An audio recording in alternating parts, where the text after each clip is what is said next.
adds up to 16. Initial intelligence had revealed that there could be more than 31 bodies that were buried. Now, despite the police in Kiambu County suspending the public meeting organized by Azimio, its leader Raila Odinga has insisted that the meeting is still on. In a statement, Raila said the meeting will be private and all laws will be observed, for inviting his supporters who would like to attend the meeting. Former Governor Mwangi wa Iria also insisted that the meeting will be held despite the directive from the police. First of all, I want to tell the police officers that we were not seeking for permission. According to the constitution, we are not supposed to seek for permission from police. It's like people going for a church service and then the policemen are telling them that they need to give them permission. As we are politicians, we don't need any permission from any police officer. I want to tell the police that we were not asking for permission from them. I've already discussed with Bamba. The meeting is on. Yesterday, Matthew said Azimio's request to hold a meeting was rejected because the police had been deployed elsewhere. Still, it matters politics and the leadership tension in Jubilee Party has now taken a new twist. This after the political party's disputes resolution tribunal ruled that Yala legislator Kanini Kega takes over as the party's secretary general, although in an acting capacity. The decision was made after Jeremiah Kioni presented and filed a case before the tribunal, arguing that his dismissal violated the party's constitution because all members were not present. In an interview with KTN News, Kioni also said that Jubilee will hold a press conference today to clarify its interpretation of the decision, which he says has rubbished the leadership change that was actualized contrary to the party's constitution. The court used the words null and void. The instructions by the registrar of political parties is null and void. It has no effect. If it has no effect, it means that any changes that were intended through that letter were nullified. And then the officials who were there before the letter was done and any fake meeting was done in office. And that is why we will be holding a media press at the head office. Kioni has further stated that the party will take action against members who continue to disregard the party's constitution. We will be calling a next meeting and you'll see the members that are there. We have members of parliament, some of them who are already attending meetings in Mombasa and elsewhere. What this team has done, like they have done tonight, is just spinning out propaganda. And I can tell you that there is, of course, as I think it's also important to mention here, that Kenani, Kanini, Sabina, even Fatuma Duro, all those are individuals who are facing disciplinary cases. In a meeting after the ruling, Kega insisted that Kioni and his colleagues are legally out of office and that they should not carry out their duties. The Jubilee chairperson Nelson Zuya confirmed that Kioni is no longer the Jubilee party's secretary general. Across the borders, and President William Ruto has implored the warring parties in Sudan to fully comply with the resolution of the Intergovernmental Authority on Development IGAD Heads of State Summit held last Sunday.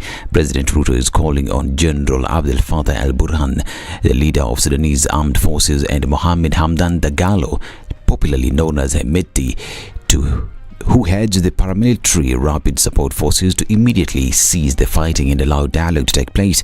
The head of state expressed concern over the worsening situation in Sudan, saying the conflict threatened the stability of the region and the entire continent. This is News. I'm Dennis Alseto. Good morning.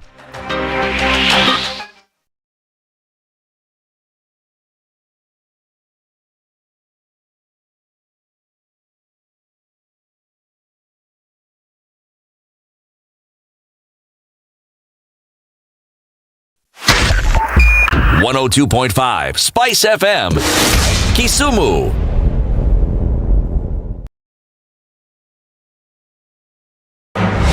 The following takes place from 6 a.m. to 10 a.m. every weekday on Spice FM. If you go out of this country and come back the same person, then you have a problem. Buy land, 1 million. Put it there for 5 years. What's the purpose? It'll have increased in value. No, that's the thing. That's darkness. You know, that's an eclipse. You don't do that. I hope you don't believe that a hustler is a poor person, or that all hustlers are poor. I've seen that conversation. Tell us, who is a hustler? So who's a hustler? Hustler is a person who is making a living through hard work. Corruption in Kenya is a political accusation. The people who are actually corrupt are not pointed fingers at. Kenya is not free. Kenya imeshikwa na mateka. It's under siege. Have you seen that lodge on Nyeri Road? Very high fence. You can't even Windows sleep inside. up near the ceiling. Yes. And if you walk there at midnight, you see bats the size of cows. And when it rains, it doesn't rain on that building. Yes. When you're at All Saints and it's raining, it doesn't rain on that building. The things people will believe. The following takes place from 6 a.m. to 10 a.m. every weekday on Spice FM. You tune into Kenya's biggest conversation. My name is Ramanya. Amen. Amen. So 1 hour is over? Yeah. Oh, yeah. Okay. It gets over Can you imagine in 20 minutes. what the big boys have also done? I'm very proud of myself. When you understand about partnership in politics, it's like the way marriage is these days. When you're looking for a wife, you're like, oh, maybe you can help me pay for fees as I pay for the rent. Why should you have a lioness living in your bedroom? I have to tell you a story. I went for a prayer meeting, which was called for the spouses of candidates for senators and governors. And when I got to the gate, the lady who was the secretary, she refused to. She's telling me, no. Leo tunataka wa mama. Leo ni wa mama. I'm telling her, no. She said, no, sio siku yenu.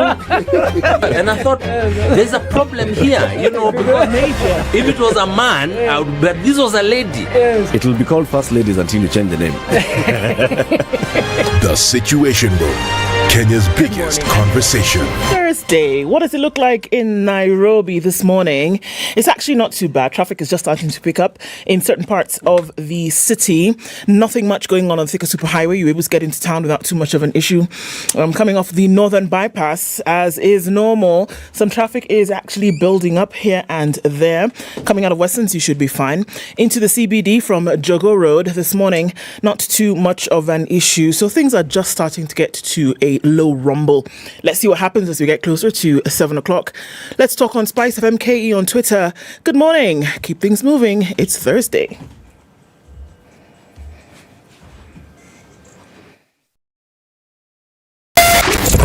.9 Spice FM, Mombasa.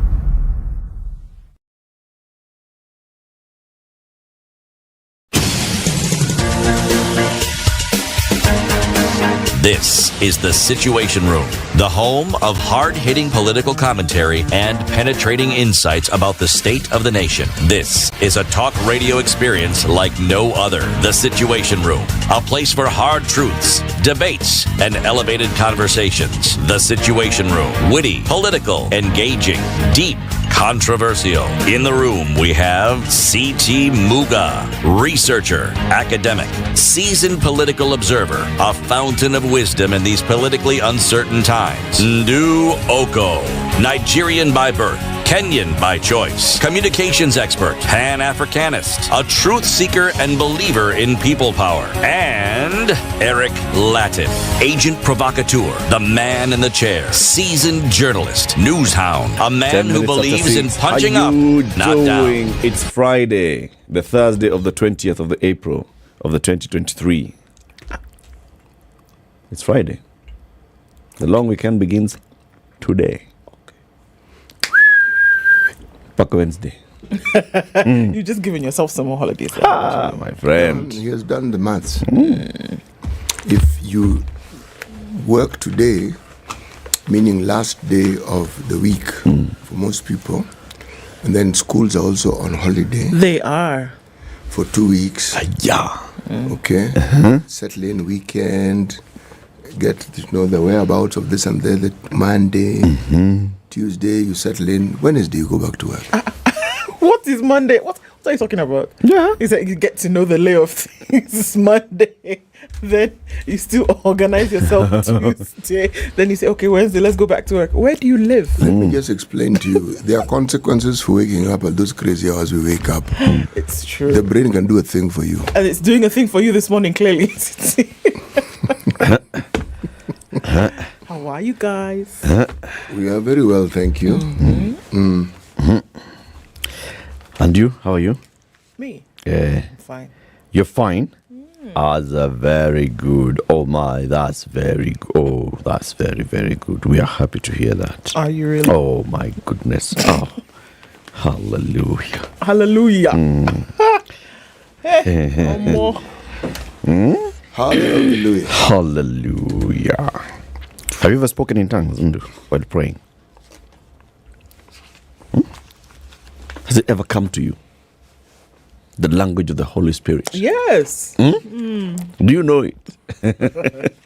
I don't know that I could tell you right now. It's, while praying.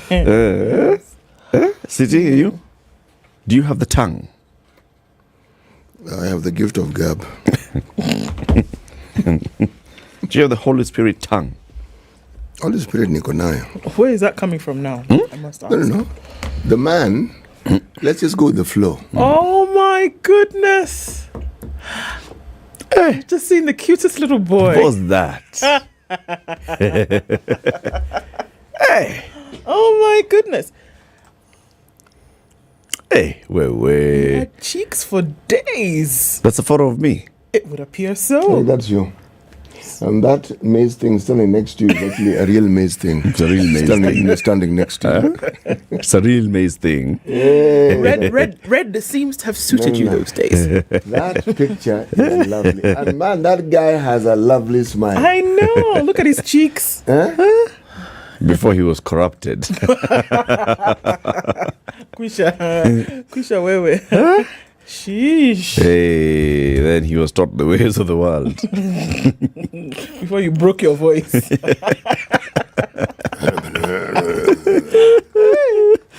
People think your voice was always like this. They didn't know you used to wear red shorts. Imagine. Yeah. Mommy. Yeah. Eric Latif was not born with this baritone. Please. Gee, kumbe. Hello. Okay. Okay. Now that we've made you blush. Kabisa. That's our. Yeah. So all that is just so that you run away from my question. No. Whether you've got the gift of the tongue. It's sour too. Actually, that is a manifestation of the gift, really. Yes. The gift of the Holy Spirit is one, but with it, it's called accompaniment. There are those to whom who are given the gift of knowledge. Healing. There are those who then forget the functions. You know the functions are those who are teachers, because not everyone who's a preacher is a teacher. There are those who are evangelists. Then there are those who speak in tongues, but we're told, those who speak in tongues, it is useful if somebody could interpret what it is you're saying. Indeed. Then it would edify the church, as it says. So, yes, that gift comes with manifestations, and that's what you're referring to.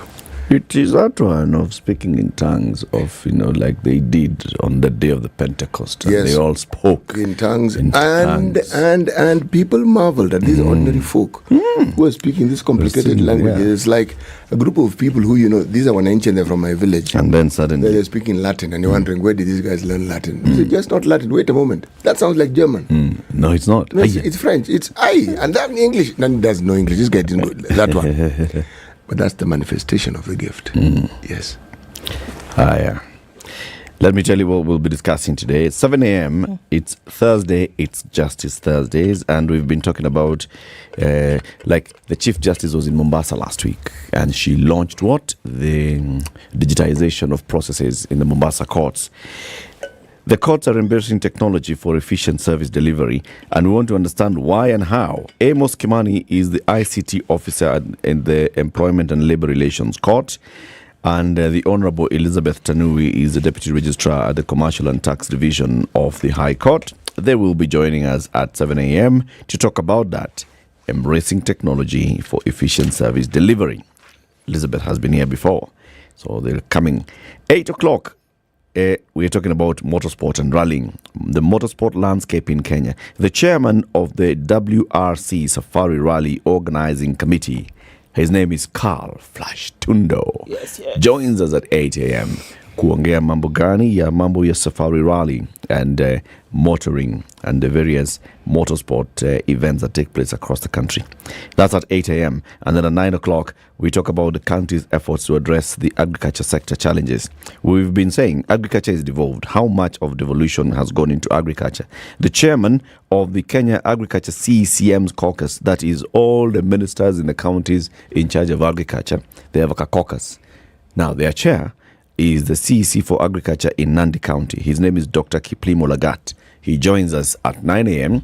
to talk about hiyo maneno yote nimesema. 16 minutes coming into 17 minutes after 6. Live streaming the show on Spice FM KE, YouTube and Facebook. Are you online? Let us know where you're tuned in from. We'll do like that after the weather forecasts.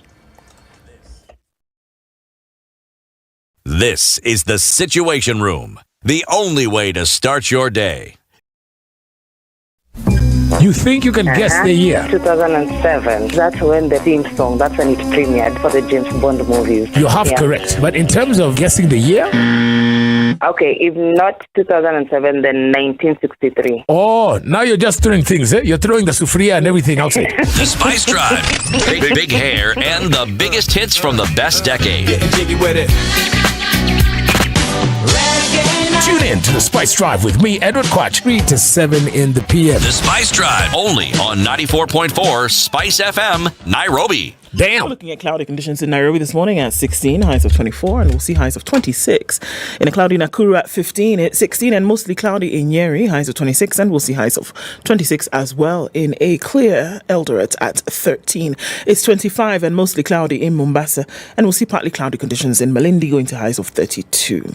Clear at 19 in Kisumu, highs of 29, and clear at 18 in Kakamega, going to highs of 30. Out in Kampala, we'll see highs of 27 and lows of 20.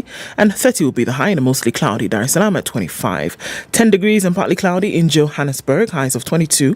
And we'll see highs of 32 in a cloudy Lagos at 26. At 26, it's mostly cloudy in Kinshasa, highs of 32 and lows of 24. Let's look out into Beijing, where Thursday afternoon is cloudy at 17, highs of 19 and lows of 12. While at 8 degrees, it's cloudy in Paris, highs of 11 and lows of 5. Thursday, we'll see lows of 7 in a mostly cloudy London at 7 currently, going to highs of 14, and 11 degrees is what it is in New York on a clear Wednesday night, coming into Thursday, highs of 18 and lows of 7.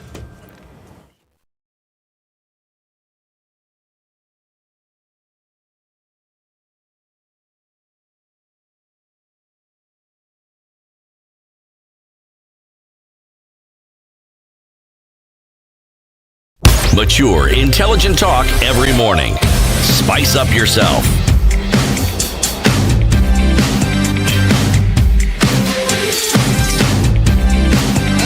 Mornings done right.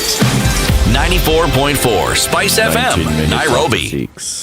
Wise Man says, good morning, Eric Latif, CT Muga and Nduko. Good morning to you, sir.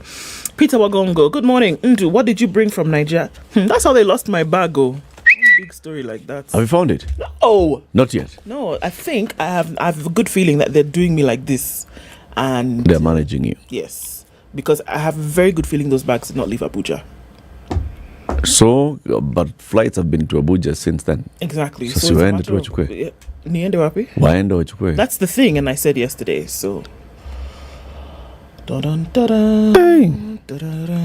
It's just that I'm at peace. When I should start shouting. Pole bwana. Because I've not started shouting yet. Pole. Is that Eric Latif? Yes, uni bwana. Speak in tongues, brother. Because, it's the TBT edition, according to McDonald McCang, and he says, good morning to you indeed. Have you seen the cuter Eric Latif? How old are you? 4, 5? I don't know. You don't even know? I have no idea. I'm just very happy. I wasn't there. I'm happy about the red shorts. Timothy Ngaira says, good morning. I'm listening from Kitale. Good morning to you, sir. Zachary Odio is tuning from Alego, Siaya, and says, happy birthday, Eric. I don't know why you would say happy birthday, Eric. It's not his birthday. Why not? Why is it not his birthday? Man was born in August. We're still in April.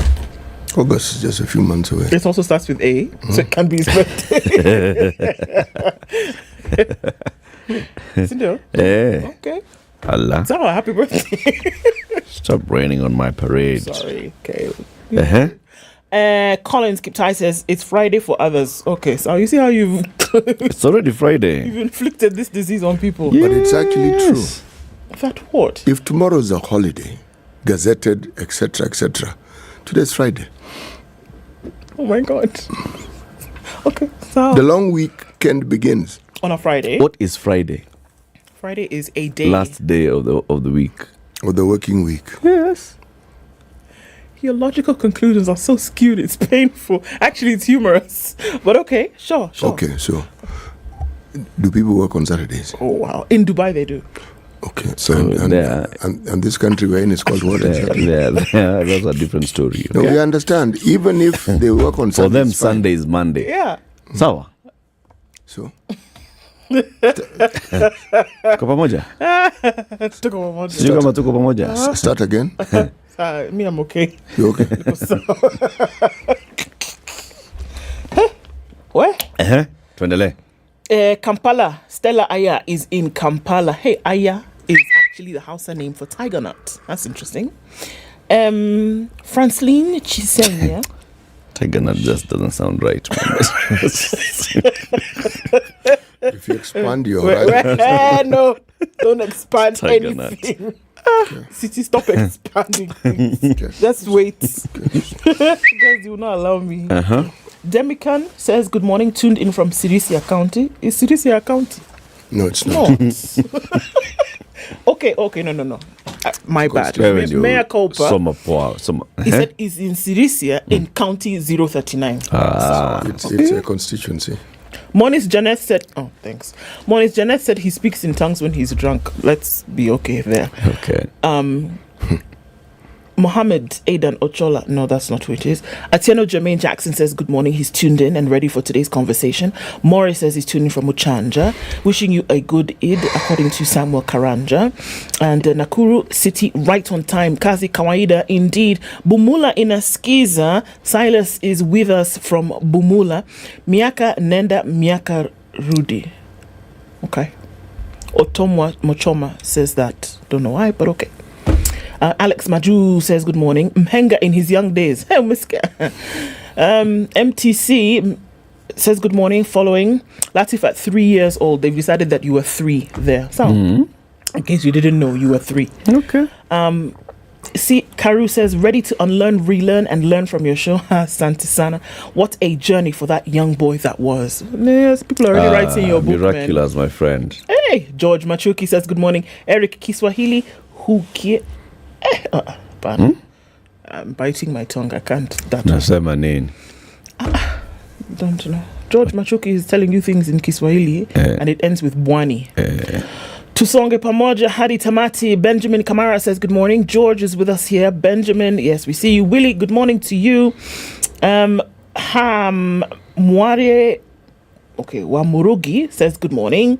Following my show until the end. Chaplagat, we see you. And Mike Muturi, good morning. Hey, everybody has woken up this morning. My goodness. Okay, everybody. Angalia YouTube, yeah. Sprinkling dust wako wengi. As City gives us the proverb, you check the YouTubers. City. Yes. We are still in Burkina Faso. Okay. He who speaks does not know that the listener is smart. He who speaks does not know that the listener is smart.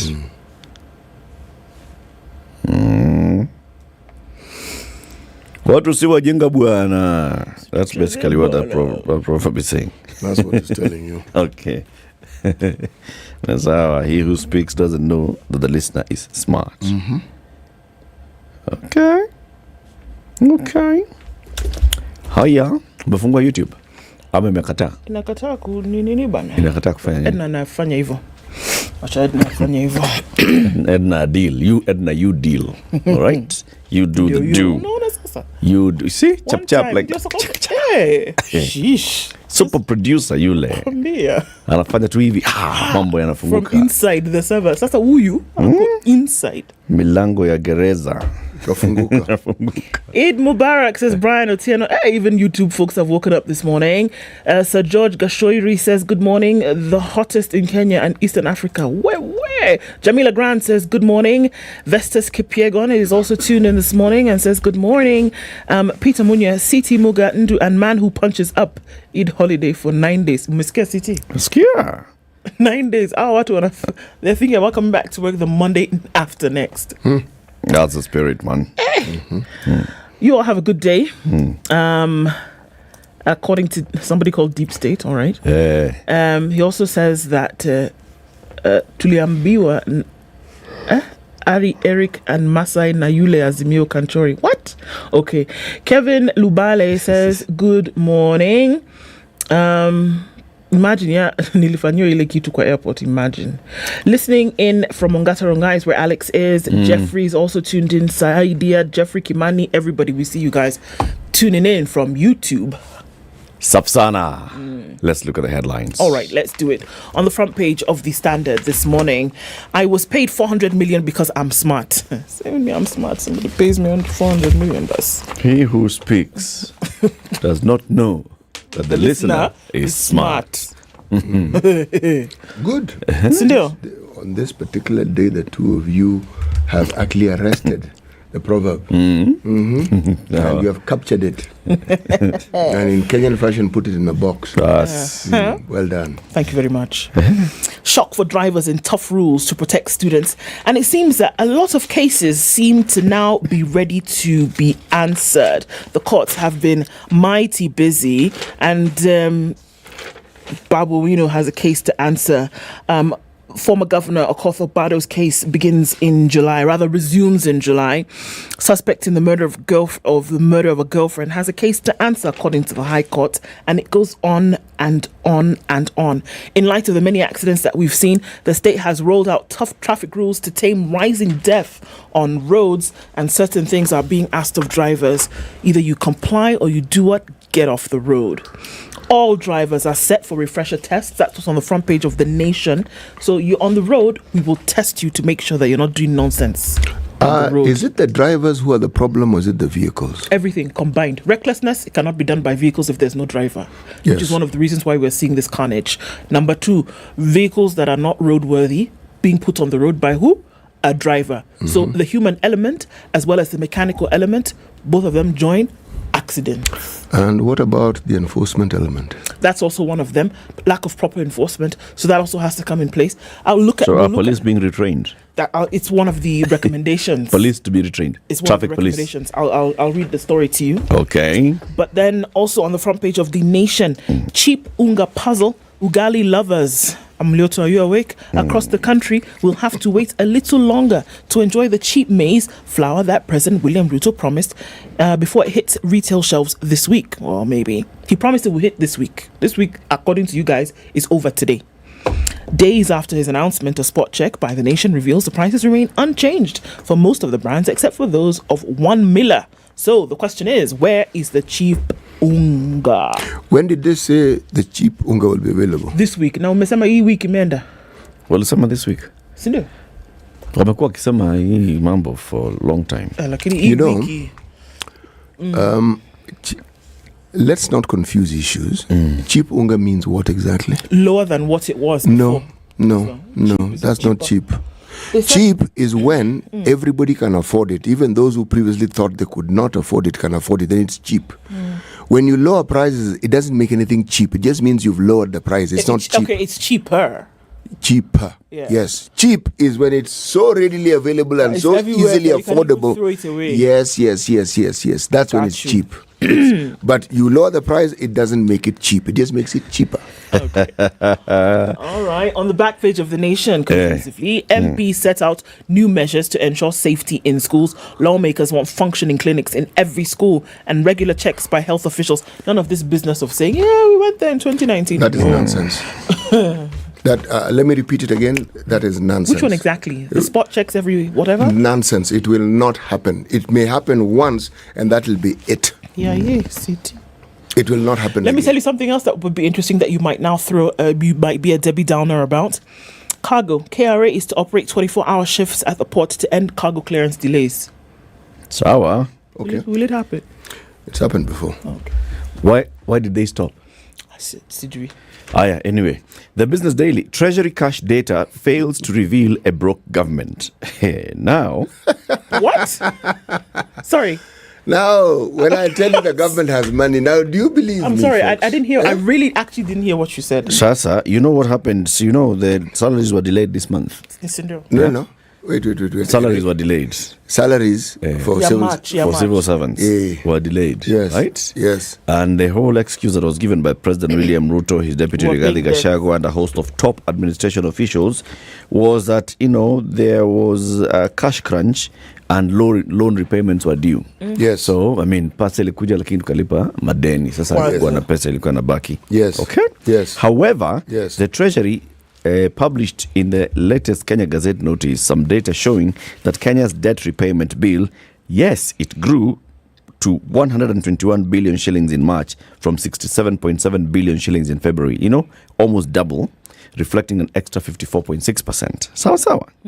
But revenues for March grew by 84.2 billion shillings to 260.9 billion shillings.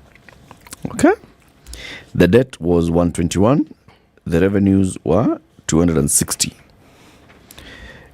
which was more than adequate to cover the additional debt repayment expenses. Top Treasury officials, while admitting cash crunch, have sought to play down claims by the presidency and politicians that Kenya is broke.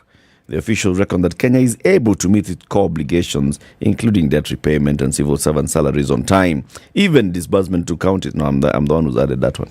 Business Daily inquiries revealed that the majority of civil servants had received their pay at the time politicians raised the alarm that the government had failed to pay March salaries for workers in the national government.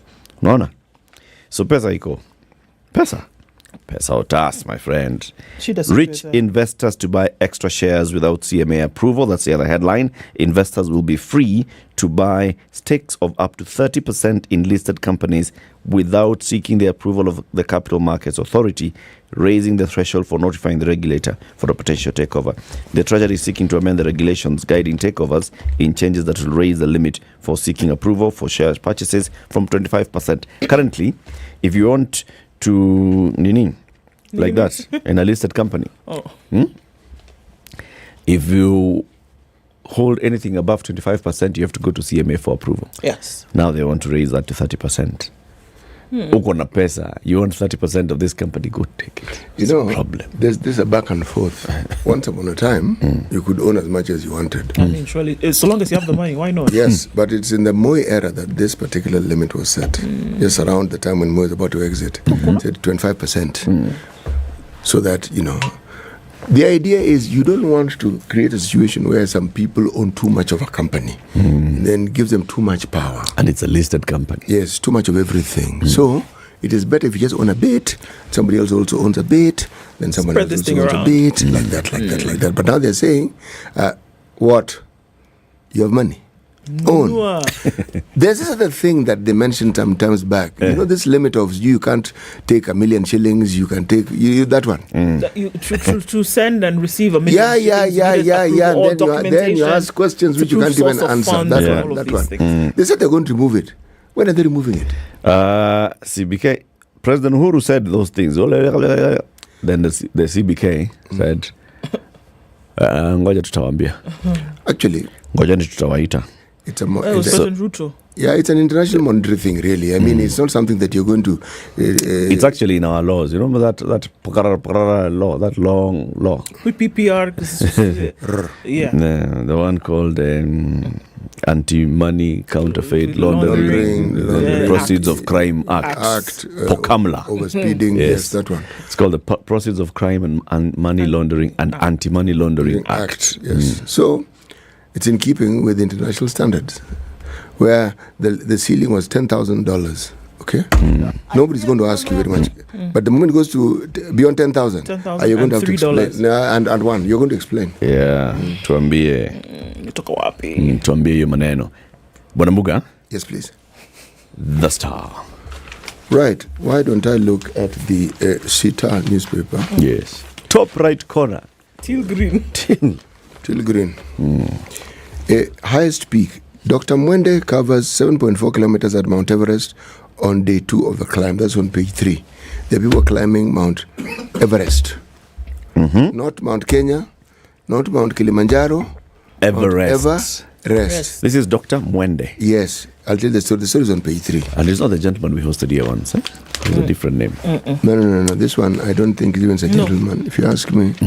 That's the guy that looks like CT, the one we hosted. It's actually Faith Mwende. Faith eh? is not a guy's name. Just that you understand. Thanks. Okay. Yes. Climbing Mount who? Everest. Not Mount K? Yeah. Okay, not Mount Kilimanjaro. Right, that's what she covers. Okay. The story is on page 3. Okay. Then last minute to meet today to iron out parliamentary issues. Truce is the headline. Bang in the middle. Ruto and Raila Brigade agree to talks. I mean, they've sat and said, okay guys, we shall talk. Sawa. The issue of inclusion of MP Kenan in panel remains unresolved. Why is it unresolved and he's in the panel? Imagine. I don't understand. Unresolved means what exactly? Okay. Right. On the side, Azimio Kenya Kwanza clash over county cash. Okay? President Ruto and Raila Odinga Senate teams have bitterly clashed on the debate on cash to counties as it took a political turn. The camps are split, with Ruto's men pushing for 385.54 billion, while Raila allies are pushing for 407 billion in equitable shares for the devolved units in the next fiscal year. Okay? And the Kenya Kwanza. So now, Azimio have taken the 400 and it's theirs. Very good. The thing that we were being told yesterday by the senator. Yes. Who was a Kenya Kwanza senator. Yes. Who was saying that they have arrived at the 407. Yes. As a committee. As a committee. The committee has agreed. Kenya Kwanza and Nani. Yes. And Azimio. Yes. Both Kenya Kwanza and Kenya Azimio have agreed. Have agreed. Yes. Right. Okay. Now there's a Kianda founder. Remember Kianda Schools? Yes. Fell in love with Kenya. There's a story on page 2. Okay, I'll read that one. I'll want to read that one. That one you'll tell us. Pathologists in Malindi has bodies to be exhumed. Okay, this is that place where many people died. Pastor Mackenzie. Yes. People died. They were buried. They want to go there and exhume them. But there's a picture here which is interesting, at the same time disturbing when you think of it. This is children playing on top of a defunct and rusty military, former military vehicle. Yes, this is in Goma. You know, we had talked about... It's a tank. That's the military vehicle. Yes. In Goma, DRC. Yeah. Oh, yeah. Does it signify that the guns are silent, or does it also tell us... It signifies the reality that these people have lived under. When you see children playing on it, they look at it. Part of them. It is. Now, I worry. When you normalize something of this sort, what do you think has happened to your mind? Oh, yeah. For sure. 21 to 7. Tell us about the roads. Yeah. Very quickly. This is the Situation Room, the only way to start your day. Yolanda Mulu, DJ Absolute. When the gang is together, got the sugar, got the spice. Yorada. Yes. I have missed you like hot hamburgers. Like hot hamburgers. You know, bad boys give more money than you can count. Hey, bad boys give more money than you can count. If it's fun, it's funky, it's fresh, you're definitely going to catch it here. I don't know what you do every day from 11 a.m. to 3 o'clock, but if I were you, I'd tune in to Sugar and Spice only on 94.4 Spice FM, Nairobi. So if you say it's on, then it's on. Yeah. Not yet. On the roads of Nairobi this morning, we're not seeing anything to earth. Okay, because tomorrow is Friday, Abby. So like today is like Friday. Tomorrow is the Saturday. Anyway, folks are not really piling into the city just yet. We're likely to see that as we go closer towards 7 o'clock or even after. The Thika Superhighway, there's some movement there. Going out towards that Utali Drift, you'll see some as you get then into the city. What else? Where else? A little bit of traffic here and there coming out of Westlands. Mombasa Road is not doing too poorly, so we're seeing traffic moving along swiftly, getting into the city this morning. Where are you this morning? I doubt that you'd be stuck. But just in case you are, do let us know. Let's talk on Spice FM KE on Twitter. Want to keep things moving this Thursday.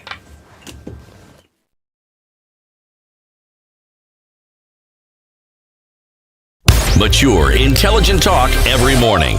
Spice up yourself.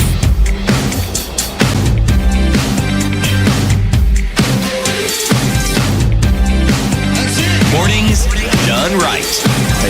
94. So, City, you go through that story, then you'll tell us the details shortly. Sindio? I'm going to start now. Go. This is a story of one of the founders of Kianda. Kianda. Now, I am not certain how this is pronounced, but this is a lady who came from Spain, landed in Kenya in 1961. Okay. Maria Angeles Canel. That was her name. She had a co-founder who worked with her, someone by the name of Marlene Olga. Now, they are the ones who founded Kianda. This story is important because she passed away last month. Oh. Yes. And she came from Spain. The time she arrived in Kenya in 1961, anyone who understands the history of Spain, people think that when you think of Europe, you think of this entire expanse of the geographical area where people are independent and democracy. In the 1960s, Spain was a replica of very many countries on this particular continent. The way they went about their business, the leadership, and everything about it. Women didn't have the freedom then. Well, anyway, I thought I would just mention that it is, the legacy that people leave behind and which sometimes outlives them into decades. The help that you provide to change people's lives, and nothing does that better than a school. Indeed. Yes. That's true. That is the point I wanted to make. That's true. And since then, Kianda has actually... So Kianda is it primary and secondary, or Kianda is only... Kianda is both. Both. It's both primary and secondary. Both. Yes. Good. Very good. Very good. Haya, Ndu? Yeah. Tulipe wewe 400 million. Kama unataka kutuambia story gani? Because hiyo 400 million sioni ikikuja leo naweza kuambia hiyo story, lakini kama ni mbali kidogo. So let me tell you how.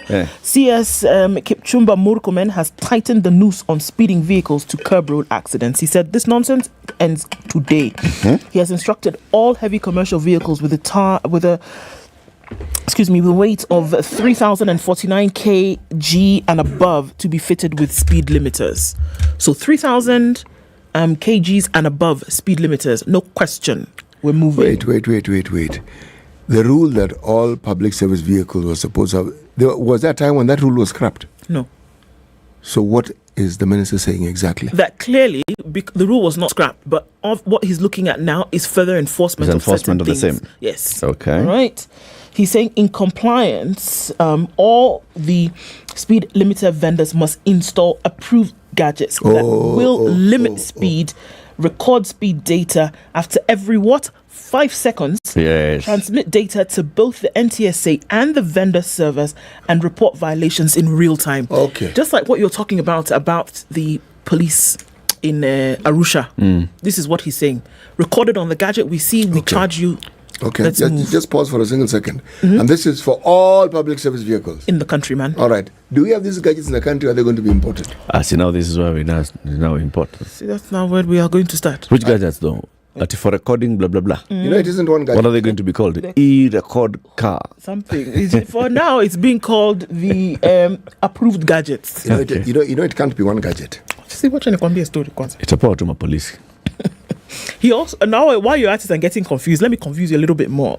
He also announced a vetting exercise for all public service vehicles between April 25th and May 31st by a multi-agency team. It just had to be multi-agency that will verify and validate all speed limiters. So between that 1 month, they're going to make sure that all vehicles in the country have been verified.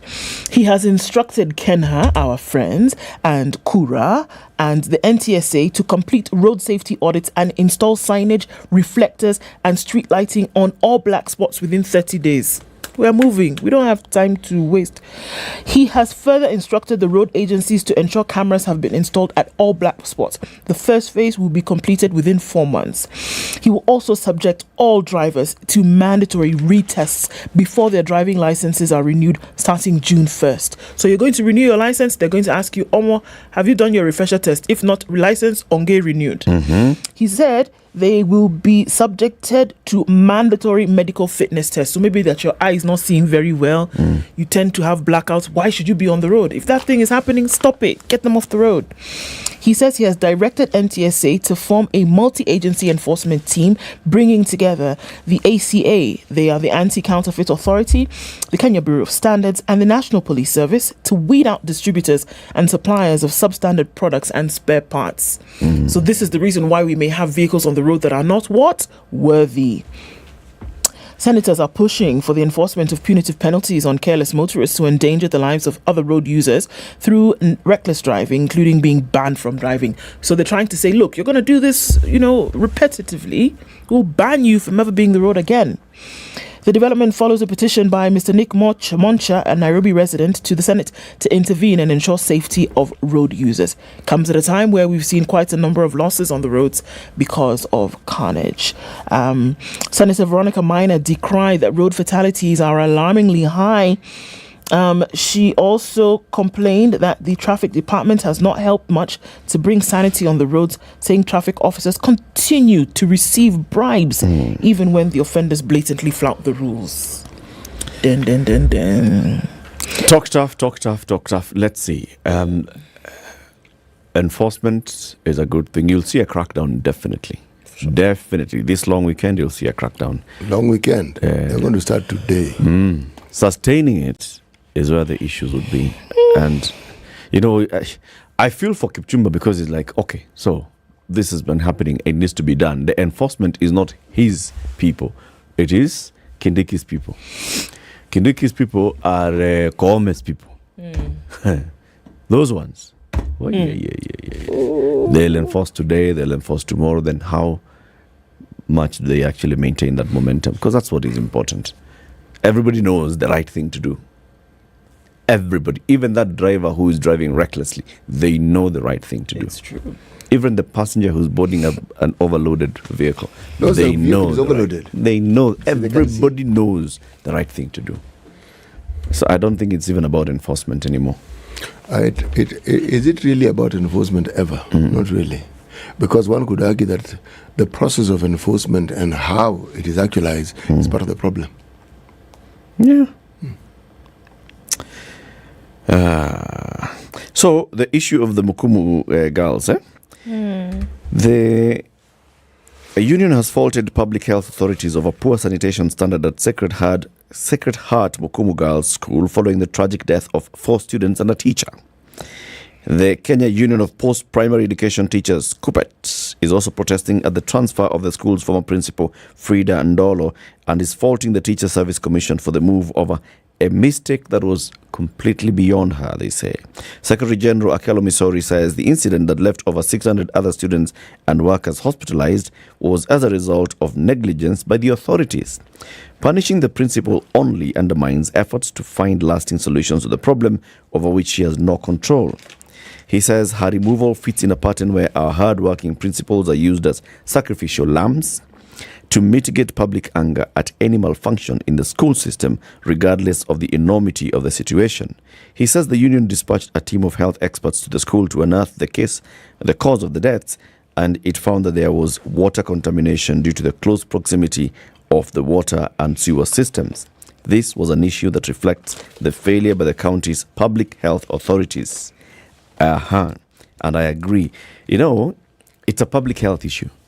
So all these inspections that we keep talking about, we have public health officials in the county.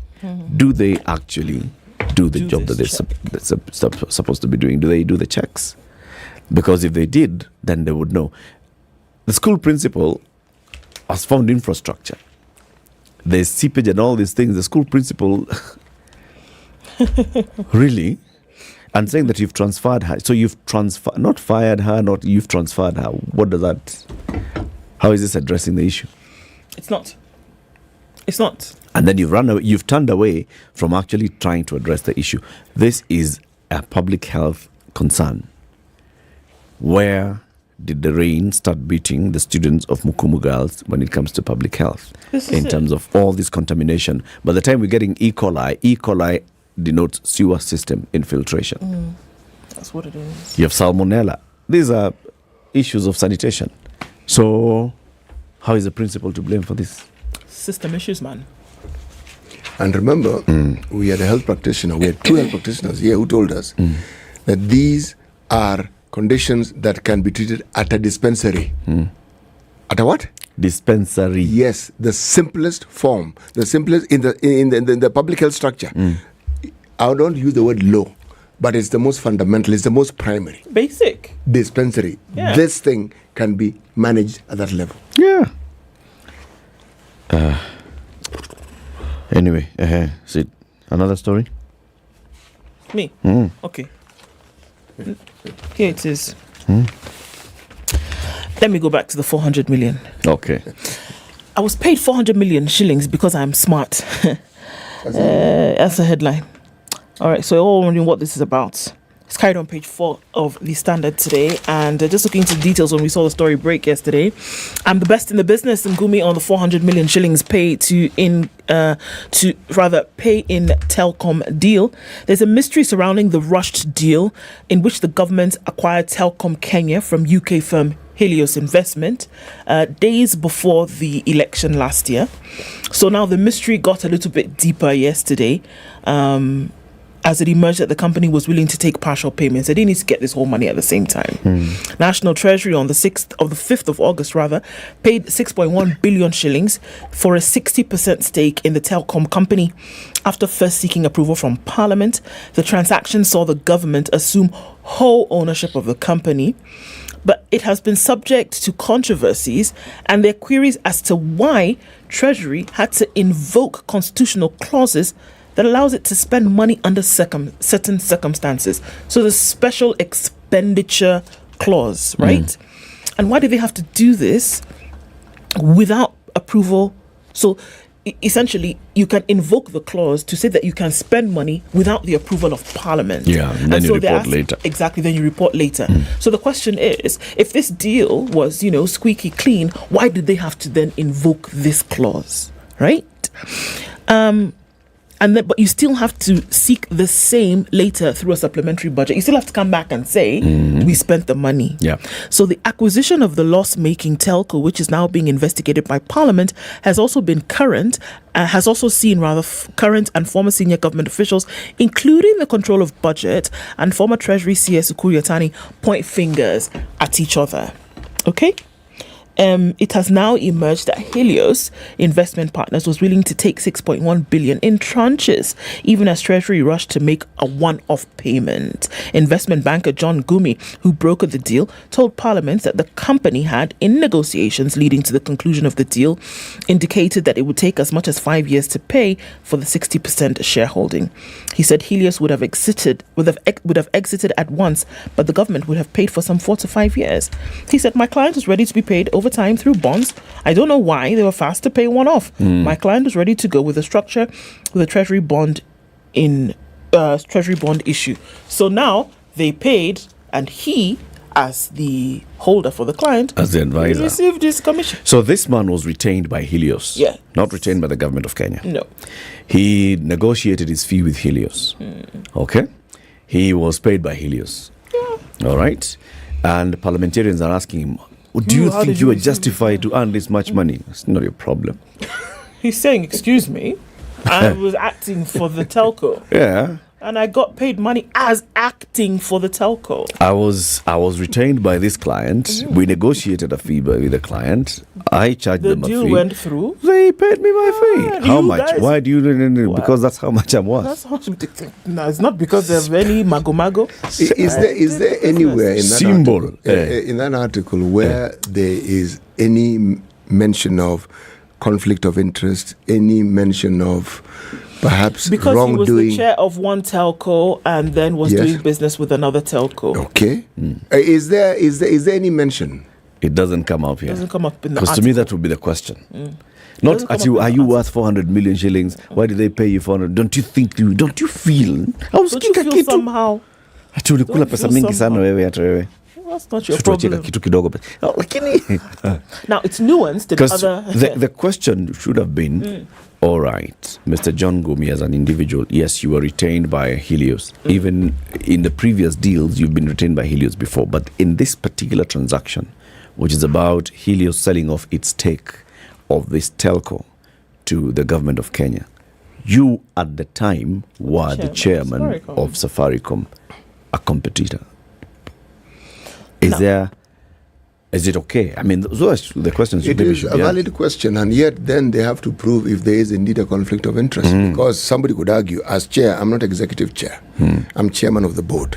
Okay, number one. Number two, I'm a private businessman, and I have a private entity that is from which I do consult. This is not the only consultancy that I'm involved in. Yes. So, does his term of office as chairman of Safaricom preclude him from doing any other business? Clearly, it doesn't.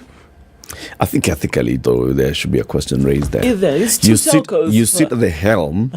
You are not executive chair, but you're the chair of this company. Yes, you are. You have fiduciary responsibility. According to the Companies Act, you actually have a lot of responsibility. Yes. You could guide this telco to a certain direction, if you have been retained by the shareholders of another telco. Yes. I mean, I cannot be sitting here. You could make decisions for the downfall of one telco by the nature of I'm chairman of this company.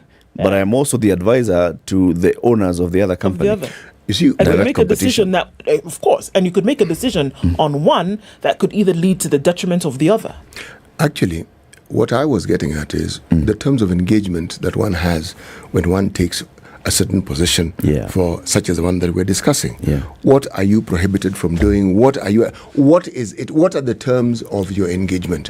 Because if you are going to abrogate any ruling, it is on those terms. Sure. Okay? Now, from an ethical perspective, one could argue exactly the way you're arguing, but this hasn't been brought up. It hasn't been, and we don't know the details, but it just seems off the top of it that it would be a little bit strange that the terms of engagement would then allow you to operate with such intimate details with another telco that is clearly in competition with the one that you're chair of. Does this not now bring to light this discussion we've had time and time again about civil servants being involved in business? Right. Is it not the same sort of argument? It brings that kind of issue. It does not bring it up because it's nuanced in some platforms, but I mean it is clear that you hear it and it rattles you a little bit because you're like, how would you allow this to happen? It would be a big issue if the telco in question was Safaricom. That one you wouldn't even need to debate. You'd ask, you can't be actually both sides. You actually can't. But again, the issue of you being in that particular space and holding that position that you hold, okay? Would it raise questions? The answer is yes, it would. It would. Okay? But does it raise enough questions to warrant your non-participation in your private business? I don't know. I don't know, because I don't know the terms of engagement that any chairman of Safaricom would have. If I look at the chairmen that have been there, they've all been businessmen. Yeah. But involved in other business. They haven't dealt with that with the other telcos. No, they haven't had that distinct. Yes, they haven't. That experience has eluded them, hasn't it? Or maybe they have. It's just that we don't know. But you see, there's something that I must mention. Every time these issues come up, yesterday we had a delightful chat with the senator for Nyeri Town. It appears that if you had a huge say in the Uhuru government, or it was deemed you were close to Uhuru, it's your turn. Woe betide you. It's your turn. It's your turn. Woe betide you. Yes. Oh yeah, that's what it comes out to. Well, keep it here for more conversations. In the next hour, we have a Justice Thursdays conversation. So the judiciary is getting digitized left, right and center. So we have two people who are joining us to have that conversation. And also, we'll be telling you about investing your money with Kingdom Bank and earning up to 10% interest. A very good morning to you. It's now 7 a.m.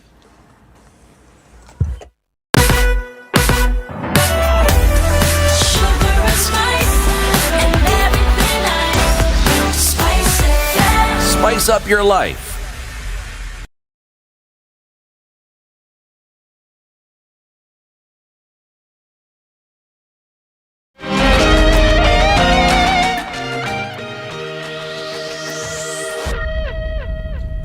Good morning, this is News. I'm Dennis Asato. Government pathologist Johnson Odori is today expected at Shakahola village in Magarini sub-county for the exhumation of at least 16 people who are believed to be followers of Pastor Paul Mackenzie and who died of starvation. Already detectives from the homicide unit and other security personnel visited Shakahola to identify the graves. Malindi Criminal Investigations Officer Charles Kamau confirmed that the pathologist will be available today.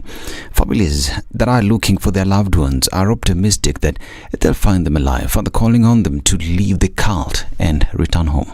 Metoka sehemu za Marafa na mtafuta mamangu na ndugu zangu watatu. Walikuja huko mwaka juzi. Lakini sasa nilikuwa nikijaribu kuwatafuta niseme sasa nataka kujua wako wapi. Hawako wanataka nijue mahali wako. Na kufikia saa hii tumewatafuta, hatujawapata bado. Nina imani tu nitawapata. Mimi ninachoomba tu niwapate wakiwa hai. Wapendwa, tunapowaambia ya kwamba hili jambo si la kawaida na lifanyiwe haraka iwezekanavyo, ni vile pengine mnaona pekee mnatudharau. Lakini ukweli ni kwamba tunaendelea, operation hii inaendelea, na tutahakikisha ya kwamba waathiriwa wote ambao wameathiriwa wametendewa haki. Malindi Court gave orders allowing the police to exhume 14 bodies, which when added to the other orders of last month for 2 children to be exhumed adds up to 16. However, initial intelligence had revealed that there could be more than 31 bodies that were buried. Now, despite the police in Kiambu County suspending the public meeting organized by Azimio, its leader Raila Odinga has insisted that the meeting is still on. In a statement, Raila said the meeting will be private and all laws will be observed, further inviting their supporters who would like to attend to do so. Former Governor Mwangi Eria also insisted that the meeting will be held despite the directive from the police. First of all, I want to tell the police officers that we were not seeking for permission. According to the constitution, we are not supposed to seek for permission from police. It's like people going for a church service and then the police men are telling them that they need to give them permission. As we are politicians, we don't need any permission from any police officer. I want to tell the police that we were not asking for permission from them. I've already discussed with Bamba. The meeting is on. Yesterday, Matthew said Azimio's request to hold a meeting was rejected because the police had been deployed elsewhere. And President William Ruto has implored the warring parties in Sudan to fully comply with his resolution of the Intergovernmental Authority on Development Heads of State Summit held last Sunday. President Ruto is calling on General Abdel Fattah al-Burhan, the leader of the Sudanese Armed Forces, and Mohamed Hamdan Dagalo, popularly known as Hemedti, who heads the Parliamentary Rapid Support Forces, to immediately cease the fighting and allow dialogue to take place.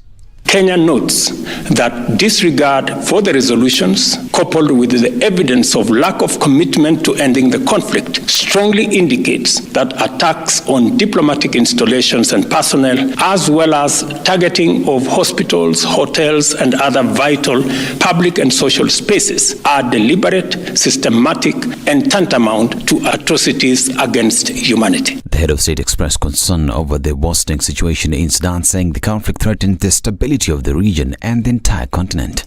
Kenya is deeply alarmed that a misunderstanding over a single outstanding item in the political framework agreement, namely the time frame for the integration of the rapid support forces into the Sudan Armed Forces, has degenerated into violent conflict. And this situation is evolving into a threat to regional and international peace and security. Kenya implores the leadership of the two parties to ensure full compliance with the resolution of the Intergovernmental Authority on Development Heads of State Summit held last Sunday.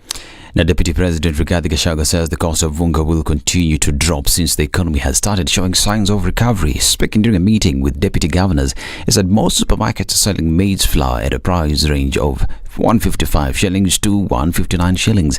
Gachagua further called on county governments to focus on service delivery to Kenyans, further asking the county governments and their deputies to strive to work together. And Commonwealth Games 100 meters champion Ferdinand Omanyala continued his fine form with another victory at the second leg of ESA Grand Prix held in Germiston, South Africa. Omanyala clocks 10.05 seconds to triumph ahead of compatriot Samuel Lemeta, who settled for second in 10.22 seconds, as Sibutsio Matsejwa of Swaziland finished third in 10.33 seconds. The African world record holder implored on the 10.12 he clocked during the first leg of the race held last week, but also fell short to deep under 10 seconds. Congratulations to Team Kenya. I'm Dennis Asseto. Good morning.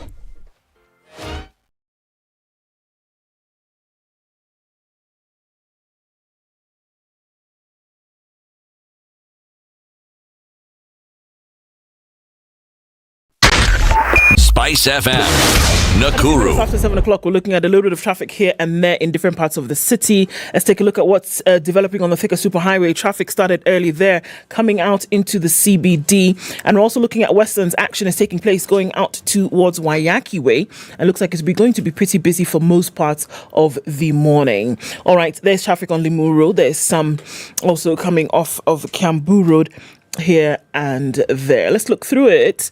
Also some traffic that we're looking at around Outer Ring coming in from parts of the city. It's going to continue that way for some time. Spice FM KE on Twitter, a few minutes after 7 o'clock. Let us know what's going on where you are. Want to keep things moving this morning while being safe.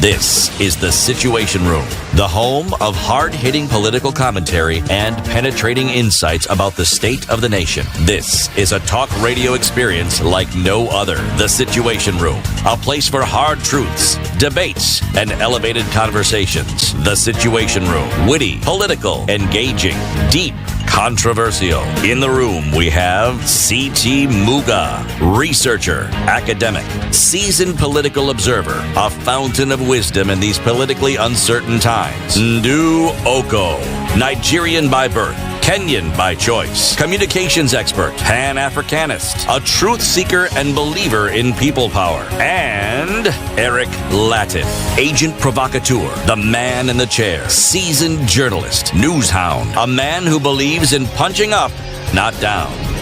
This is the Situation Room, the only way to start your... Second hour of the Situation Room. It's Friday, the Thursday of 20th of April 2023. It's the final week working day, okay? Because tomorrow is a public holiday, so I mean, of course, now it becomes Friday the Thursday. It becomes Friday the Thursday, yes, or Thursday Friday. So do you remember those songs, the patriotic songs that used to play in public holidays? Which one? Tunasonga mbele watu wote kwa Jamhuri Kenya. I remember them very well. Tunasonga mbele watu wote kwa Jamhuri, haya sisi zote na nchi tushangilie. I would have understood the songs better. That's Jamhuri bit I got. There you got it. Now, thinking about Songa Mbele, it's because I was thinking of Kingdom Bank. They have a promotion, a campaign called Songa Mbele and a Kingdom Bank. Okay? And they're telling you, you have some cash, some money that you'd like to invest somewhere, and you're looking at where to put it in. 50,000 shillings and above, you can earn up to 10% interest from as little as 50,000 shillings by putting your money with Kingdom Bank in any of their fixed savings or junior savings account, and you earn this money. All you need to do is you go to any branch of Kingdom Bank, whether you're an individual, you're a business, you're a chama, you're an organization, and you're thinking, we need this money not to be depreciating, but to be appreciating. Up to 10% interest rates. You can call them on 0709 881300. 0709 881300. That's Kingdom Bank. Kingdom Bank. Terms and conditions apply.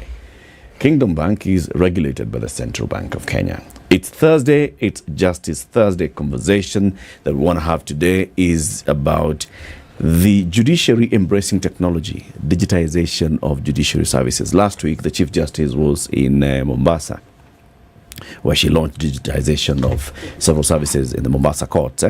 And today we want to have that conversation. We're joined by two people. The Honorable Elizabeth Tanui joins us again in the Situation Room. She's been here before. She's a Deputy Registrar at the Commercial and Tax Division of the High Court.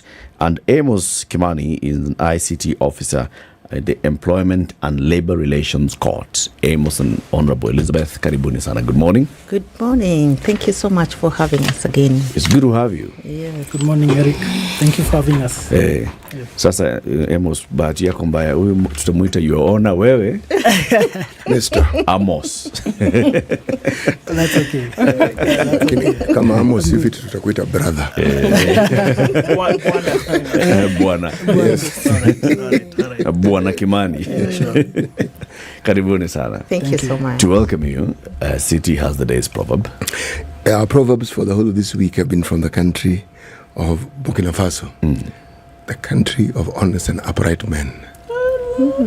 Well, that's what the term Burkina Faso actually means. I'm paraphrasing it, but that's what one Thomas Sankara intended when he did away with the name Upper Volta and renamed his country Burkina Faso. And he set on that path. He was inspirational in his name, or aspirational in his name. Honest and upright men. Now, the uprightness, Eric, doesn't imply about gate. At his standing upright. No. Like, so that's not what it means. It means honest in word and deed. Honest man. No. Okay, that one. Upright man. Hard-working man. Good man. Yes. Okay. That's going to be answer. Yes. Yes, Eric. Any other man you'd like to include in that particular? Sober. Sober. Yeah. Okay. Religious man. Okay. He who speaks does not know that the listener is smart. He who speaks doesn't know that the listener is smart. What is implied here is the speaker's who thinks they're smart. Your honor. You must care. Yeah. What's your interpretation of it? Yeah, the listeners are smart. I think, I agree in terms of, people actually know a lot of things. They just need somebody to bring them out, clarify them. Yeah, so as you speak, just know that the listeners are actually smart. Amos, what's your interpretation? There's what that goes around that's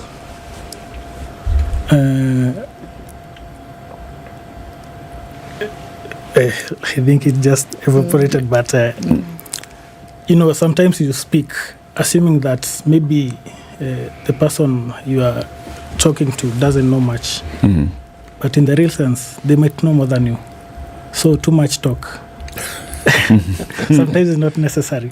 Yeah, sure. People know what you're saying. They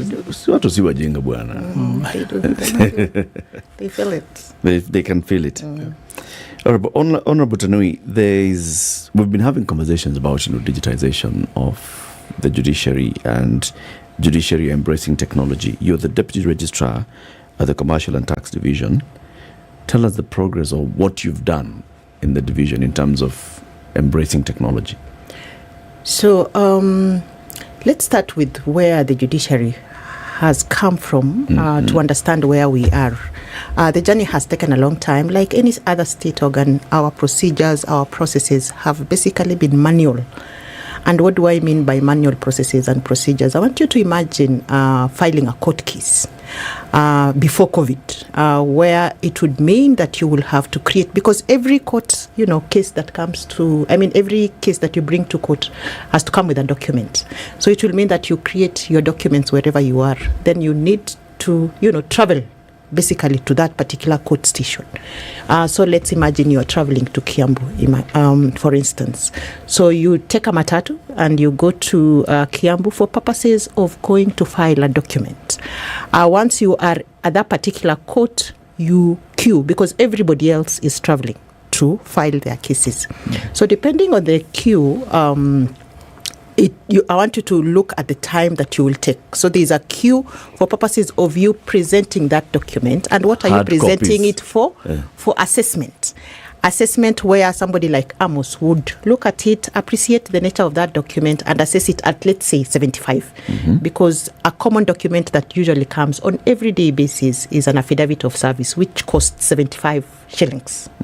That 75 shillings, you just needed me to put a signature and put, that it is 75 shillings, even though you know it. But you see, without that signature, there's no way you're going to pay in the bank. So you then take a trip back to the bank to pay 75 shillings. 75 bob. 75 bob. You queue again at the bank. And then you come with the banking slip. You show it to me. And then I receive your document and I stamp it. And that is when it is considered that it has been filed. That's where we are coming from, isn't it? And then COVID comes. We haven't launched the systems that we are going to talk about. COVID comes, and of course we close the registries. So it means that you will have to send these documents via email. But you send it via email, I have to again download it, appreciate what it is, send you an invoice, you go pay, send me the process. Okay? Yep. So look at the time, look at the cost that it would involve, and look at that 75 shillings, because you would use most likely 500 shillings to do all that. Yeah. So then we launched the e-filing system, which we are very happy to talk about today, and which the Chief Justice has cascaded it now to the Mombasa Law Court. So the e-filing system then allows you, from the comfort of your office, to upload that particular affidavit of service, to pay for it online, and to have it stamped in the system. So the time and the cost basically have gone out. Yeah. That process was just too tedious. It was the queuing.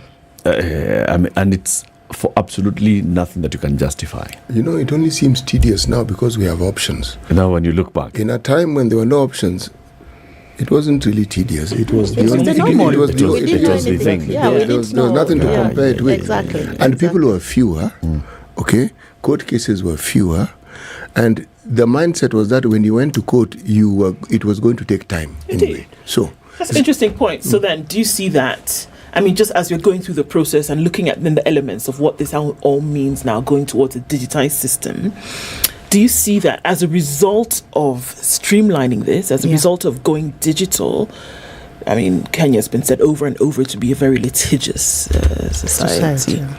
So do we see then that there have been more cases lodged because the process then seems to be a little bit less strenuous? I think there are more cases that are being filed now. It's easier to lodge a case. For instance, at the small claims court where Amos sits, there are forms which you just fill online. And once you have filled those forms online, it's easier, even if it is 50,000 shillings. There's no longer these long procedures of you have to bring a plaint. That plaint has to be drawn by so and so. You just fill a form, and then you upload it. Amos receives it, sends you a mention notice. Within 60 days, you are done with that case. So there are actually more cases. But also for us, I think we are able to track the number of cases now, real time, in terms of how many cases have been filed per day. Instead of, that time where you have to call, for instance, in Kisumu. So you people, how many cases came in? You call Mandera, how many cases came in? And someone has to go to the hard copy. Exactly. Give me a few minutes. Kuna ule mtu alikuwa hapa saa hii ameenda wapi? Na nimemsainia. Yes, ama ameenda kwa bank, tungojee, then we see whether he will pay, So at the end of the day, the Chief Justice can sit in her office and she can tell how many cases have been filed today, how many documents have been filed on existing cases, how many applications have been filed under certificate of urgency. So for us, even in terms of management, in terms of efficiency and effectiveness, that has really, really improved. So yes, true, more cases are being filed because we have simplified the process. Right. Yeah. Can I ask this question? How many people do you have who manage this stream of online information that keeps arriving at you? So the court system is divided into court stations and divisions, and every division then has its own registry staff. Let me talk about the commercial and tax division, which serves which is served by 7 judges, 4 deputy registrars, and 50 judicial staff. These 50 judicial staff, some of them will have to go to court with the judges. Some will then manage the registries, and I have about 12 who are managing the court registries. What are they doing even now on the online platform? Documents are coming in on the online platform. You have to process them in terms of verifying whether the court fees have been paid, verifying whether the documents are in the correct format, and of course then giving the litigants, once you have paid, once you have filed a case, you need a document to go and serve the other party. If I have sued you, Mr. Muga, I need to inform you that, there is this case that I have brought against you. So that document, I have to generate it and, ensure that you have it so that you inform the other party.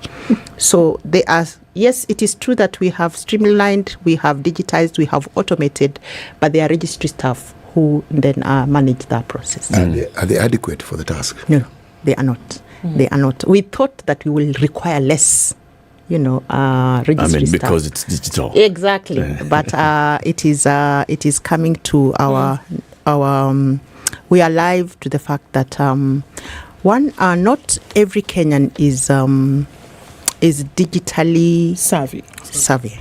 Yeah. So we have a number of Kenyans, and especially those who access justice, self-representing litigants in the small claims court, in the children's court, who need assistance. So yes, we have digitalized and we have automated our procedures and processes, but you need people who will have to assist the self-representing litigants navigate through these platforms. So for you, Amos, obviously at the small claims court, it's a court that we saw that was established. It's not 2 years old yet. Yes. And this was people who then are seeking for, less than $1 million shillings to be settled. And then it's often folks who don't have legal representation or, as we've been told previously, don't need it, So interesting to note that as that system, obviously a digitized one as well, how was the process from when it was established until date? Have you been able to then manage or handle? Elizabeth says that especially at the small claims court, you just don't have enough personnel. Why is that? Because it seems like, okay, what is it? It's the system, run it through the system. You don't need folks. If it's digitized, why do you still need more people?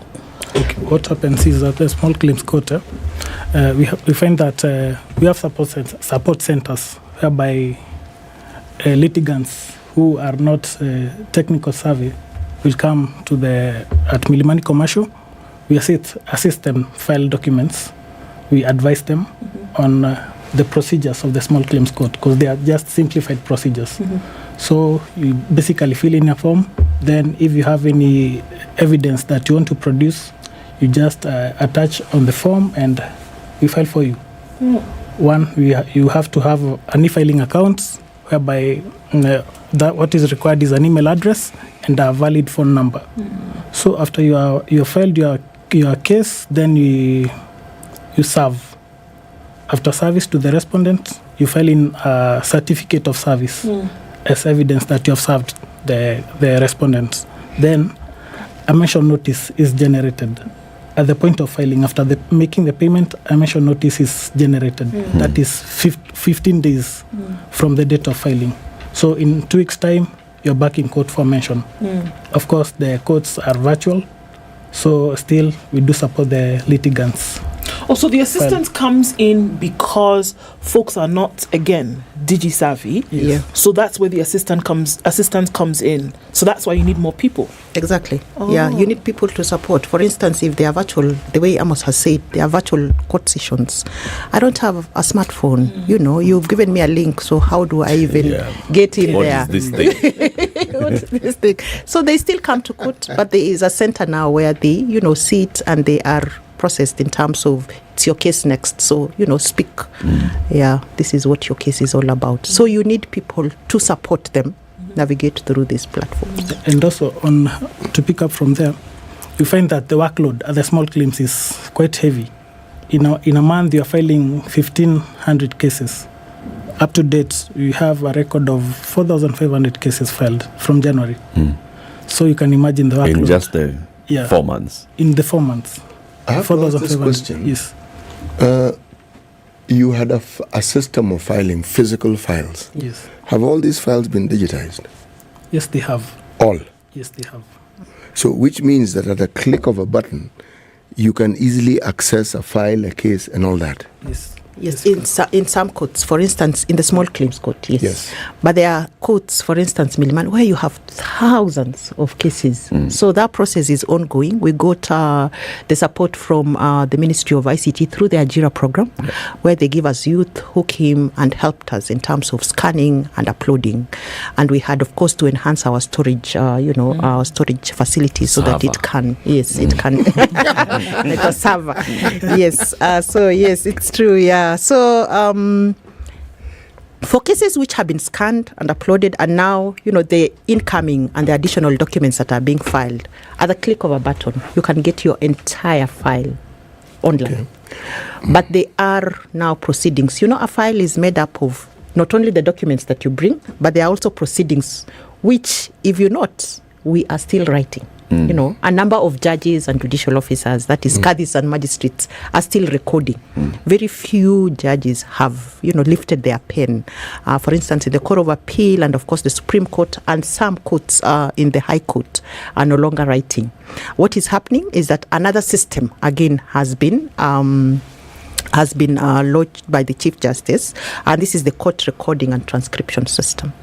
So we have courts which have recording equipments, and of course in a virtual platform, you know, we use mostly the Microsoft Teams platform, which is also a recording platform. And then thereafter, the same Ajira program, we get youth who listen in, and then they transcribe, and we get the transcripts. Yeah, so I'm saying this because for those courts which are still writing, you will then go online, but what you will see is that you will see the documents, but you will not see the proceedings, because the proceedings are handwritten proceedings.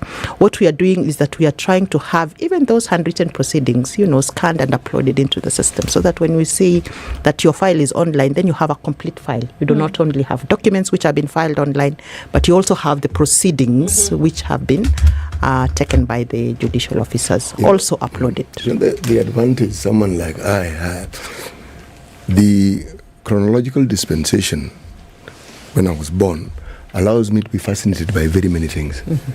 Like this digital age fascinates me completely. And because it fascinates me, I tend to read and figure out. And I came across something very interesting. As you write, a gadget slightly bigger than this. As you write, it's being written and it's being shelved, meaning that information is stored.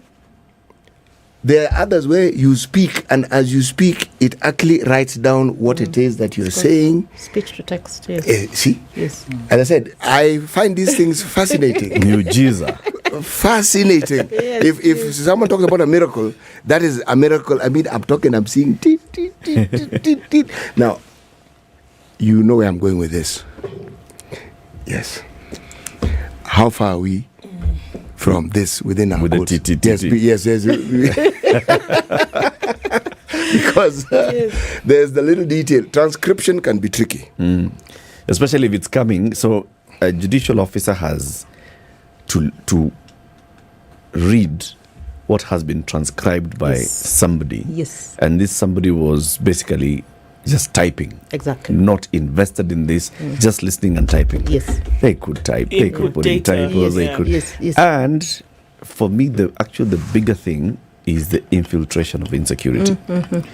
Do you actually trust the person who is listening and transcribing? Could they, in any way, just alter some detail? So that aspect has been built in this way. So we have a BPO who manages the youth. So we have outsourced that process. But to just take into consideration the issue of security and the integrity of the proceedings, they don't give you the entire recording. They give you in batches. So they give you a 5-minute recording. Oh. So you will not even follow what this is. You have no clue You what have this no. case is Yeah, about. you're just listening in, and so that if you are interested in knowing that case, Elizabeth versus Eric, you would not know this is the matter, because you have a very short recording, maybe 3 minutes or 5 minutes, and then it is taken by that firm, and then they put it all together, and then they bring it to us. Now we have a quality control unit within the judiciary. Of course, that is a unit which we are still building, and which we are hoping that it will be capacitated in terms of people. So they give us the transcript in raw format, and then that unit then listens in and confirms that it is a reflection of what they're reading happened in court on that day. So we have a quality, we call it Q&A unit. So the judge does not just receive it, directly from the youth. From the student. No. It has to go through some process. Okay. But you see why, again, we need, more people, despite the fact that we are automating our procedures and processes, because we need all that done. But I agree. Where are we in terms of speech to text? We have different dialects. Yeah. So speech to text is very tricky in terms of So it will pick up different things if I'm speaking with my accent, it will pick up different things. Sure. So it will have to take time for us to, speak to this system until it understands that when you say this is your English Before word. we make our own AI, we're using AI of people who speak in a different with nose. But it picks different things. AI learns, by the way, it learns and it adjusts and it accommodates. Yes. And you're right, it takes time. That's why there was this plan B, where you actually just write. Sure. I mean, Yes. okay. Eric wants to go to break, so last question. Yes, it's 29 minutes to 8. We are talking about digitization of judicial services, how the judiciary is embracing technology for efficient service delivery. We are joined by the Honorable Elizabeth Tanui. She's the Deputy Registrar of the Commercial and Tax Division of the High Court. And Amos Kimani is an ICT officer at the Employment and Labour Relations Court. He's also working in the Small Claims Court of the Judiciary. Hiya, please, Ndu, tell Her Honor and Bwana Amos about Showmax and the new show. It's called The Second Family. Where people actually went to court, I'm telling you, is crazy. So a gentleman who was very wealthy in his own right, his name was Leo Langat, right? Unfortunately, he passed on. Now, in his death, of course, things started jumping out of the woodwork. One of the things that jumps out of the woodwork, second family. Of course. She said, of course. Second family. So, Kenya's first telenovela takes us through the intrigues of the second family of Mr. Langat. And people are fighting, others loving each other, others hating each other, people wanting to murder each other because of this money. You want to know what happens, don't you? Showmax.com. Watu wapendane. 28 to 8. This is the Situation Room, the only way to start your day.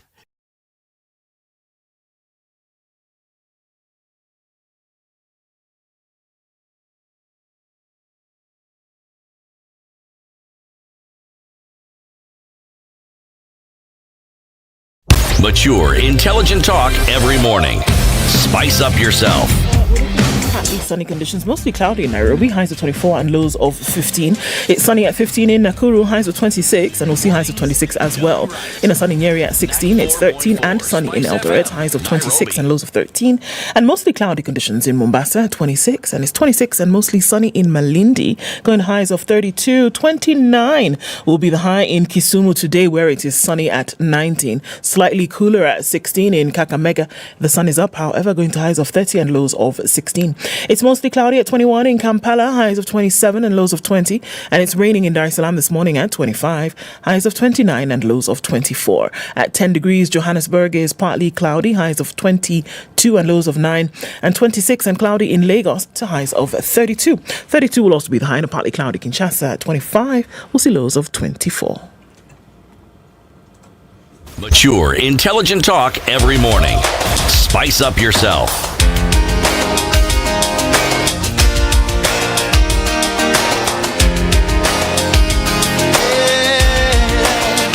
Mornings done right. 94.4 Spice FM, Nairobi. All right, looking at different nooks and crannies of the city, we're looking at traffic heavy on Dennis Pritt today. Let's just look at that all the way coming in from... did you know there are 2 Likoni roads in Nairobi? Just for your information. Very heavy traffic then coming in from... all this way of Gitanga Road and then touching in all the way through then to State House Road. Heavy traffic there, trying to then seep into what is Chiromo. All right, we're also looking at heavy traffic on James Gishiro going out towards Waiaki Way, and some of it's heavy coming off Kiambu Road. I don't know how many lanes we're at now, but it's bumper to bumper, and everything we're seeing is red. On the Thika Superhighway, traffic coming in from the northern bypass, coming in through... to the Thika Superhighway. It's also coming in through Whispers, Ruaka. We're looking at heavy traffic there from Kitisuru. So that northern part of the city looks like a bit of a mess. Speaking of North Airport Road is also spilling over towards the eastern bypass to Utawala. So traffic continues this morning. Keep an eye on things, see what's going on. Tell us, Spice FM KE on Twitter. Try to keep things moving this morning.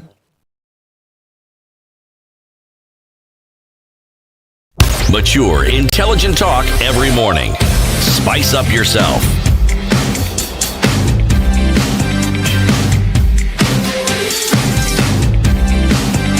Mornings done right. 94.4 Spice FM, Nairobi. Continues at 25 minutes to 8. We still have the Honorable Elizabeth Tanui and Amos Kimani talking about digitization of the judiciary, how the judiciary is embracing technology. Just that from what you've told us so far, Amos, I'm thinking that this required some heavy investment and some broad and long-term thinking in terms of the connectivity. Number one, the software and uniformity of the software across all the stations so that you have the same thing, not somebody saying they have version 1.2 and the other one has the updated version 1.4 and they are not compatible. So everything has to be thought of. The hardware as well, like you talked about, the capacity of the servers, connectivity. Are all the machines connected from one court to the other, or are we saying just certain divisions are the ones that are connected? For example, is it only, for example, the commercial and tax division, all the stuff, the machines are connected to in that division, but they cannot read into another division, the employment and labor relations court and such? In terms of connectivity, we have one server, and is the server in Kenya? Of course, it's in Kenya. We have a server, and also, luckily for us, we have brilliant minds who have developed the system. The system is in-house developed by our ICT personnel, the developers to be exact, and it's so far so good. It's working seamlessly. And we are looking forward to launching more e-filing, whatever codes. Yeah, for now we are at... are there like redundancies and other redundancies? I'm just thinking, every time you go somewhere, go to KRA, you go to a bank, system iko down, moja kidogo. I can't imagine that happening to court. Okay, go on. Yeah, the way Amos has said, our system... So we have an integrated system. So let me speak about the case tracking system. The case tracking system is the one which is internal facing, where the judiciary staff and the judges and the magistrates are able to access. So the case tracking system, we call it the CTS, and you'll see it in many, even in the Chief Justice's speech. That one is across the country. Every court station is able to access the case tracking system, and you can access depending on your rights. For instance, myself being the deputy registrar leading the digitization in the judiciary, I have an account which I can globally access, all court stations across the country in terms of knowing the case load and even the specifics and the details of the case. So particular court staff have particular rights to the system. But the aspect that I think needs to be noted is that case tracking system is across all courts in the country. So we are connected. But then there is the e-filing system, which is now the public facing. So the e-filing system, where you can now access the court and file from the comfort of your home, is only in courts within Nairobi. Okay, so on 14th of April, the Chief Justice then extended that to courts within the Mombasa County, Mombasa Law Courts, Tononoka, Shanzu, and the SGBV Court, where litigants can now file cases online using that system. So it is not in all courts yet because of the infrastructure that we need, the capacity that we need to build, and as he said, this is our system which is homegrown. It was built by our own, brick by brick, until where it is now. We had very many false starts before. Yeah, so as you're saying, it's true that we've had false starts before, and then we just decided, let's have our own homegrown software. But in terms of infrastructure, yes, we are, as Erica said, we are connected the entire country. For that case tracking system to run, it means that all court stations have been connected centrally. Literally all? All court stations are in that system. So what happens is that Eric, Amos, and Amos, sorry, Kimani, can access the system and can log in and see what is happening in Mandera. Yeah, from the case tracking system. But it's the e-filing system It's now. the e-filing which that is now being rolled out. Phased out. Gradually. So we're looking towards having Kisumu and Kakamega and courts within Mandera and Samburu before June of this year. And by January of 2024, that's the plan, all court stations across the country should be on the e-filing platform. What's the integrity like in terms of the back end, the filing? So you don't put in a file in a different folder and then, things disappear. You have to go and search for, actually, samarani, ndu, ezukubundu.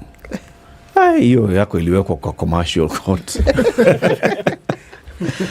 What happens is, on the e-filing system and the CTA system, every party is mapped to a particular case. They have to be on record in that particular case. They either appear on record as having a notice of appearance, or they are the ones who initiated that case. For example, let's say Eric wants to be mapped to a certain case. You have a case, or you are representing somebody in a case. On e-filing, it allows you to search for that particular case and request to be mapped to that particular case. So there's no instance that you'll find another person and do here is filing on Eric's behalf. Yeah. So every account is mapped to a particular case. Okay, and all the documents then for that particular case are in one central place. Yes. Where even the judicial officer, the registrar, looks and opens the file, Eric versus Ndu. Everything is in Eric versus Ndu folder. Exactly. Okay. It hasn't gone to Kimani versus CT folder. Yeah, sure. Or Eric versus CT, because Eric has sued everybody. So then, what happens within this system when cases close? What do you see then in that footprint that we're speaking? So the case is done, dusted, judgment has been given, etc., etc. It's gone through the annals of the system. So what happens when it's done in the digitized system? What happens is we have what we call case sequences. That a case goes for an activity that is maybe a hearing. A hearing is an activity. Then it goes to a judgment. There's a corresponding outcome. For example, a case was in court today. It goes for, it's given another date for maybe a judgment or something. So the outcome to be fed is judgment, date given in court. So the next activity will be judgment. So after you feed in the judgment, the outcome will be judgment delivered, case closed. So it closes the case. But the record is still in the system. Sure. Yeah. So you can always go back to it for reference. Exactly. Okay. Exactly. So have you found that the digitization process then has got to be layered? Because there's certain, you may come about and see, well, if we're in this system, case tracking, for example, and you find that because we've digitized the case tracking, we're going to need another element that either is supported by or will support this case tracking, and then you have to then go about the digitization of that. For example, if you're trying to find a witness has come in, you're trying to track this case, particular witness that was not there at the establishment of the case. Do you find that there need to then be further levels of digitization now, whereby your IT experts need to come in and continue to tweak the system to allow you include more elements as cases may develop? Or has the digitization taken into consideration everything that a case might need from the beginning? So that system, as I said, is a system which is being internally developed.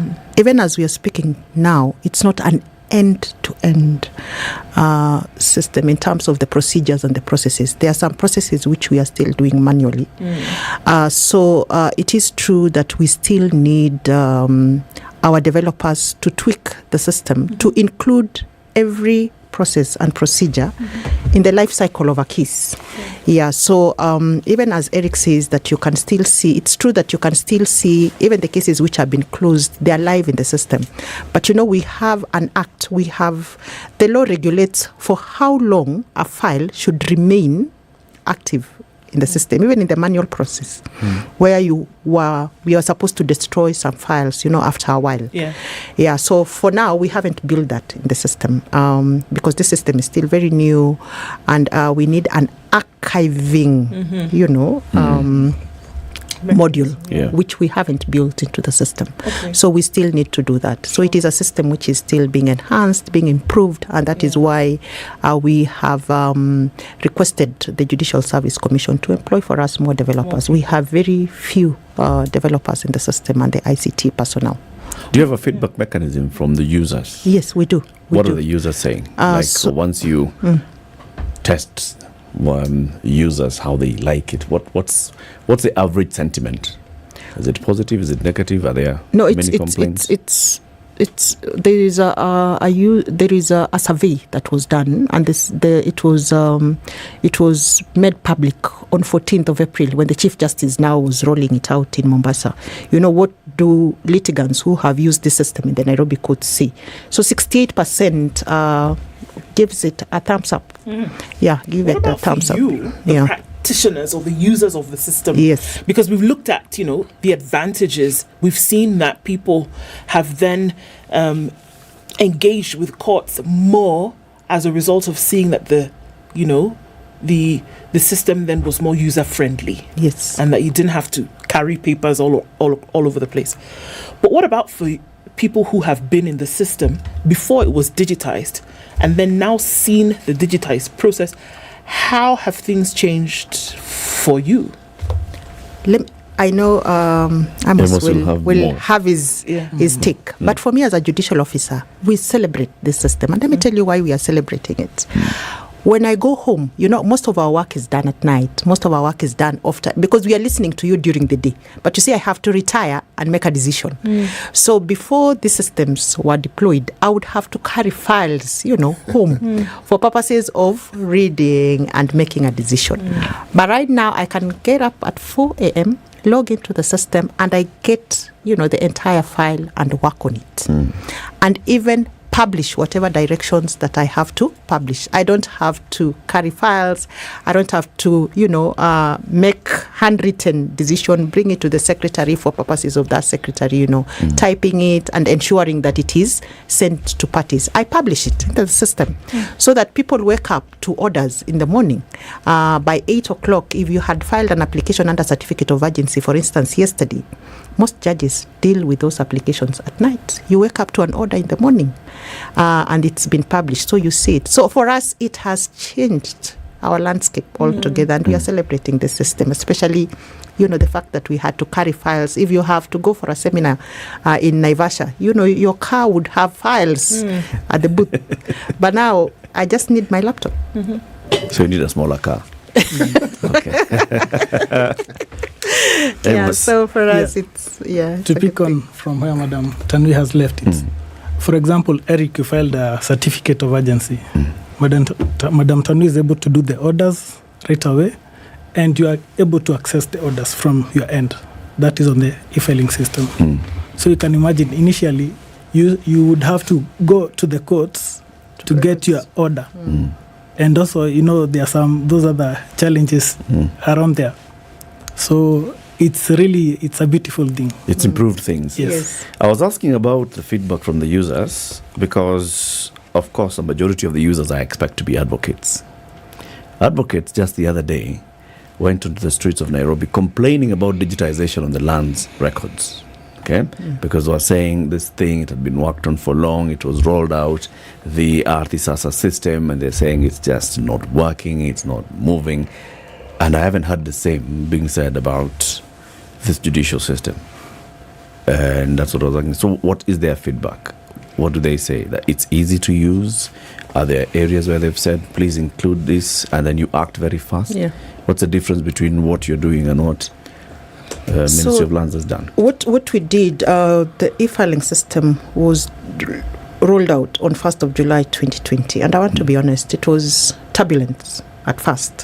One, the procedures and processes in the courts are basically complex, even in the manual system, And the system that we have built mirrors our procedures and processes, because you see they are regulated. There is no way we would just make a system which is do forms and everything. So we had to mirror these processes and procedures. If you are filing a child case, you have to come through this particular route. If you are filing an insolvency petition, you don't take that route, you take this other route. If you're filing an income tax appeal, so there are many processes, tributaries within the system. So it's if at first it wasn't easy. And there were many complaints that were written even to the Chief Justice. The Chief Justice had to call a kamkunji of advocates, and since it was an exclusive, we didn't give, that was the other complaint, is that we did not give an opportunity for the advocates to, file it to file cases in any other way other than the system.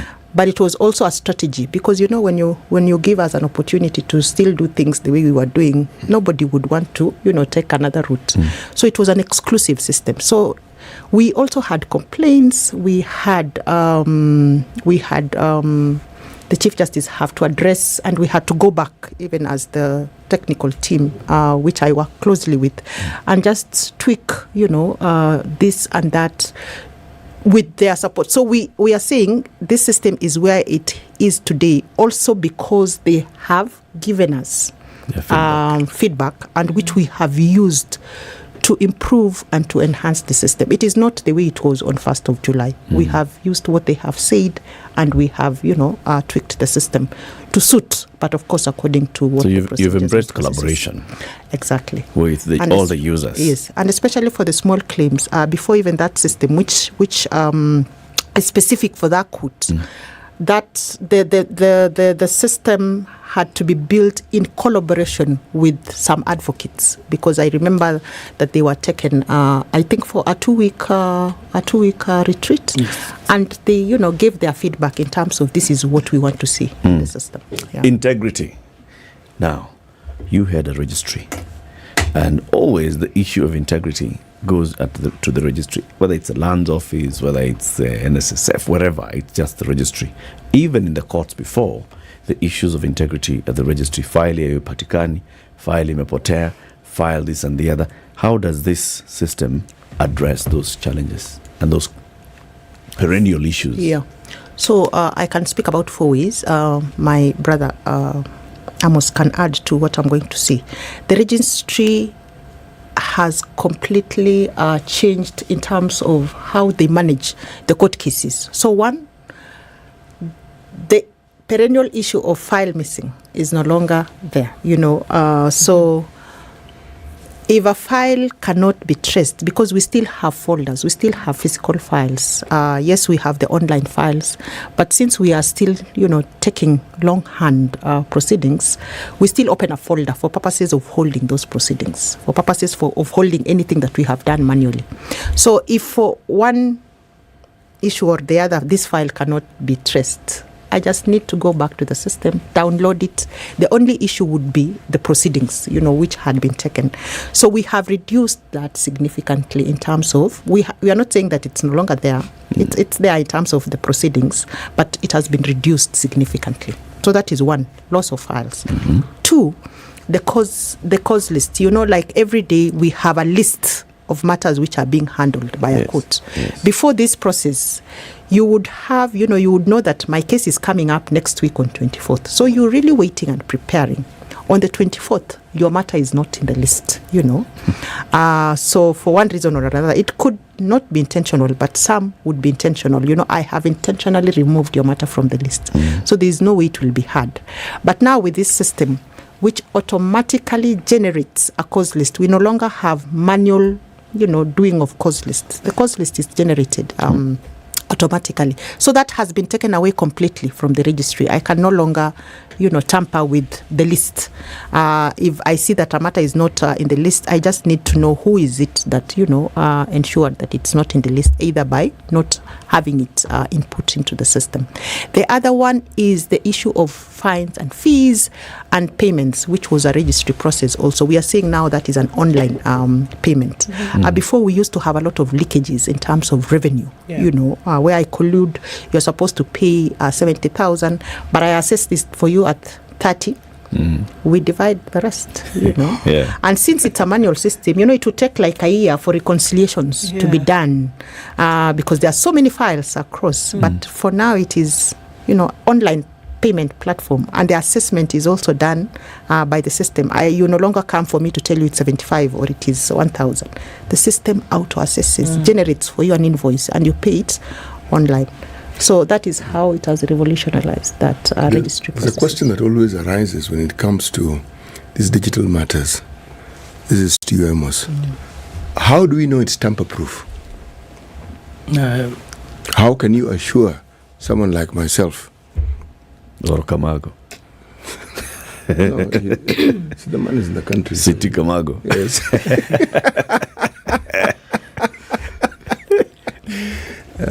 The system is configured in such a way that once a document has been filed, it generates a timestamp.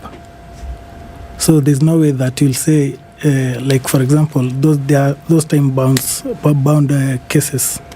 You'll say you filed a matter yesterday, and then you go to argue in court that you had filed 2 weeks ago. Okay, actually, let me clear what I'm asking. Yes.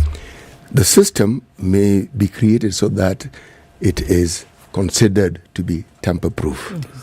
How do we ensure that the people, the behind-the-scenes people who manage these systems, the ones we don't see, the ones who even created it, the ones who have the key to everything, how do we ensure that these people are tamper-proof? Because the problem is not the system. The problem is always people. It's true. Who manage the system? The system has access privileges. This, as an ACT officer, there are some functionalities that I can't do that are either to the court assistant or the deputy registrar. And also the system maintains audit trails. Of course, we do have the audit directorate, so you'll eventually get caught up. You're truly an ICT person. I ask about human resource, you take me back to the ICT system. But I think he's mentioned it because we have an audit unit which audits that system. So I don't know whether that addresses actually your issue. The issue is that, let me just pick it up from there. The accusation that officers are actually the ones who are bribed, who are manipulated, could the same happen to those who have access? Okay, let's even say if they say now today, a registrar is able to do this, or a judicial officer is able to do this, so that they can think differently of a case. How do we know that these people who have access to various stages are actually not even giving away their access to other people so that they can get into the system and change documents mid-case? Yeah. Amos, you want to try? That's your area. You give credentials, One, there are those safeguards measures that have been put in place. When logging into the system, there's an OTP that is sent to your phone number or email address. So OTP is one-time password. Oh, no, I've come across it. So it's only the person who it's has only the the person phone. who has the phone who will be able to access the system. Yeah. And then we have the VPN. Yeah, exactly. Yeah. We do have a virtual private network that every user internal has to have that VPN to access the system. So that's a two-way authentication method. One, you have to have a VPN, and now to access the CTS itself, the platform itself, then you have to log in to the CTS, that is the case tracking system, using that one-time password. Okay. Yeah. So, if, for example, if a judge somewhere decides to invite his friends as he was working, and then he leaves the system open and he steps out, and a friend accidentally goes in there and writes the judgment, we can find out. But you see, so that will be attributed to that particular judicial officer, isn't it? Because it is your account that has been used for. So it is your responsibility also as an account user and account holder to ensure that there's integrity of the system. Yes. Because if you leave it open to me, it's true. I can change everything, and it will be traced back to your account. Honorable Elizabeth Tanui, thank you very much for joining us. She is the Deputy Registrar of the Commercial and Tax Division. Amos Kimani is an ICT officer in the courts as well. We'll be talking about digitization of the judiciary. It's 8 a.m. Time for the news. Of the hour on Vibes Radio.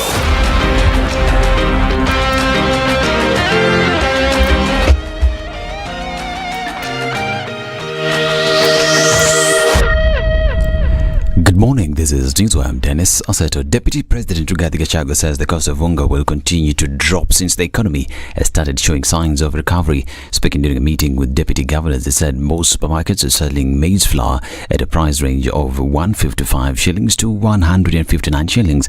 Gachagua further called on county governments to focus on service delivery to Kenyans, further asking the county governors and their deputies to strive to work together. And the leadership tension in Jubilee Party has now taken a new twist. This after the political party's Disputes Resolution Tribunal ruled that Yala legislator Kanini Kega takes over as the party's Secretary General, although in an acting capacity. The decision was made after Jeremiah Kioni presented and filed a case before the tribunal, arguing that his dismissal violated the party's constitution because all members were not present. In an interview with KTN News, Kioni also said that Jubilee will hold a press conference today to clarify its interpretation of the decision, which it says has rubbished the leadership change that was actualized contrary to the party's constitution. The court used the words null and void. The instructions by the registrar of political parties is null and void. It has no effect. If it has no effect, it means that any changes that were intended through that letter were nullified. And then the officials who were there before the letter was done and any fake meeting was done in office. And that is why we will be holding a media place at the head office. Kioni has further stated that the party will take action against members who continue to disregard the party's constitution. We will be calling a next meeting and you'll see the members that are there. We have members of parliament, some of them who are already attending meetings in Mombasa and elsewhere. What this team has done, like they have done tonight, is just spinning out propaganda. And I can tell you that there is, of course, as I think it's also important to mention here, that Kenani, Kanini, Sabina, even Fatuma Duro, all those are individuals who are facing disciplinary cases. At a meeting after the ruling, Kega insisted that Kioni and his colleagues were legally out of office and that they should not carry out any duties. Jubilee chairperson Nelson Zuya confirmed that Kioni is no longer the Jubilee's party Secretary General. And Transport Cabinet Secretary Kipchumba Murkomen has issued new measures aimed at curbing increased cases of road traffic accidents in the country. The measures come following rising cases of road accidents in the country, with school-going children accounting for part of the fatalities recorded. In the measures, Murkomen subsequently directed that school transportation shall not be allowed to operate between 10 p.m. and 5 a.m. in line with the Traffic Amendment Act of 2017, effective immediately. And property of unknown value has been destroyed at the University of Kabianga in Belgut, Kericho County, after an inferno burnt down one of the hostels. The cause of the fire could not be immediately established, although it is suspected that the inferno was caused by an electric fault. The lecturer said that the fire began on the 4th floor of Hostel 6, raising down students' property. The incident happened the same day when the university was being reopened after being temporarily closed 2 weeks ago, after students went on a rampage over delayed help loan disbursement and a planned fee hike by the government. And the Commission on Administrative Justice Office of the Ombudsman Chairperson Florence Kajuju has said that plans are underway to help counties establish the Office of the County Government's Administrative Ombudsman. Kajuju said the Commission has made notable strides in ensuring that counties achieve this goal, adding the Commission has already established the grievances and redress mechanism policy that will support the devolved units to establish the Office of the County Government's Administrative Ombudsman. The Commission Chair added that the establishment of the Office of County Government's Administrative Ombudsman will assist in ensuring better services for Mwananchi in the various counties across the country. And Interior Cabinet Secretary Kithure Kindiki has gazetted Friday, that is tomorrow, as a public holiday to allow the Muslim faithful to observe Eid al-Fitr. A special Gazette notice dated April 19th contains the declaration of the holiday. Eid al-Fitr is a major religious holiday for Muslims that marks the end of the month-long fasting period of Ramadan, which is the 9th month of the Islamic calendar. The celebration begins with special prayers known as the Eid prayers, performed early in the morning after the sighting of the crescent moon. Muslims dress in new clean clothes, offer charity to the poor, and visit relatives and friends. Now, UK High Commissioner to Kenya Jed Marriott's tenure is set to come to an end in July after serving for 4 years. Marriott's replacement is Neil Wigan, who until now has been serving as the ambassador to Tel Aviv since 2019. This is News. I'm Dennis Aseta. Good morning.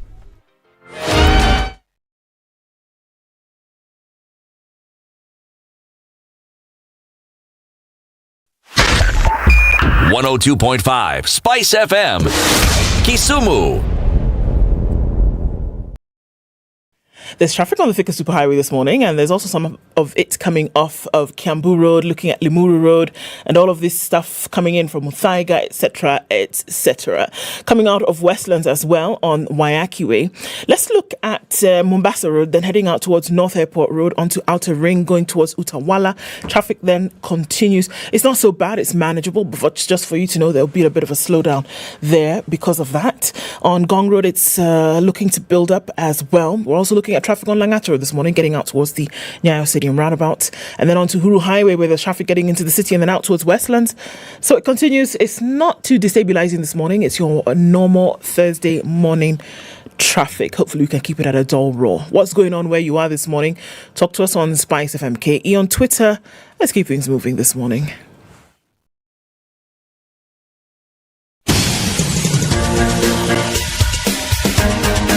This is the Situation Room, the home of hard-hitting political commentary and penetrating insights about the state of the nation. This is a talk radio experience like no other. The Situation Room, a place for hard truths, debates, and elevated conversations. The Situation Room, witty, political, engaging, deep, controversial. In the room, we have C.T. Muga, researcher, academic, seasoned political observer, a fountain of wisdom in these politically uncertain times. Ndu Oko, Nigerian by birth, Kenyan by choice, communications expert, Pan-Africanist, a truth seeker and believer in people power, and Eric Latif, agent provocateur, the man in the chair, seasoned journalist, news hound, a man who believes in punching up, not down. This is the Situation Room, the only way to start your day. This is the third hour of the Situation Room. This is the final day of the working week. This week, it's a Friday, Thursday, the 20th day of April 2023. I know what you're doing. Yeah? Monday, Thursday, Friday, Thursday. Kabisa. I can see you. It's a Friday, Thursday. Bwana, it's a Monday one. Is this live? Absolutely. Yes. Okay. Yes. We are live from Spice FM in Nairobi at the Standard Group Center. Across the country, KTN Home. We are on Spice FM. We are on YouTube and Facebook. We've been telling you about investing with Kingdom Bank. Well, take your money, save it in a savings account or in a fixed deposit account at Kingdom Bank, and they tell you can earn up to 10% interest if you put it in 3 months, 6 months, or 12 months. So some people have been wondering, Kingdom Bank, ini gani? Nimeisikia wapi? Well, Kingdom Bank is actually a fully owned subsidiary of the Cooperative Bank of Kenya. Cooperative Bank of Kenya is one of the largest banks in this country. In terms of deposits, in terms of branches, in terms of employees, in terms of revenues, in terms of profits. It's a solid bank, and it is the one that owns Kingdom Bank as a subsidiary. Okay, so when you talk about Kingdom Bank and you're thinking, hi, who are those? It's actually a legit and very solid institution with a solid backing. So go to Kingdom Bank today, ask them nataka kusonga mbele na Kingdom Bank, and they'll tell you how you can open either a savings account, a fixed deposit account, a junior savings account, and you can start putting in some money from as low as 50,000 shillings. You then get to earn up to 10% interest on your money, depending on how you put it, and they'll walk you through all these things, how you actually get to benefit from it. What do you need to do? All you need to do is I've started working there. Yeah. That's what you said. See, that's what I've said. Tell them what you have. I think, and then And then they take your money, and once you leave your money there, it starts growing. Yes. Yeah. 3 months, go back, ask them, wapi pesa yangu? They tell you pesa yako si ndio hii. Na imezaa watoto fulani. Pesa na watoto. So you leave the money there, it grows. And wataka ikae tena iendelee to grow. Another 3 months, 6 months. What sort of fertilizer do you think they use? Kingdom fertilizer. Kingdom.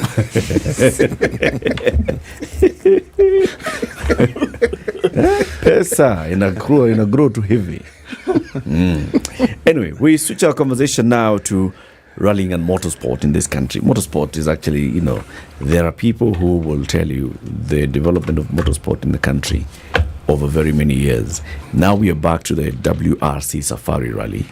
And also, of course, that gives us that whole global publicity and visibility on motorsport. But there are other events that take place in the country throughout the year.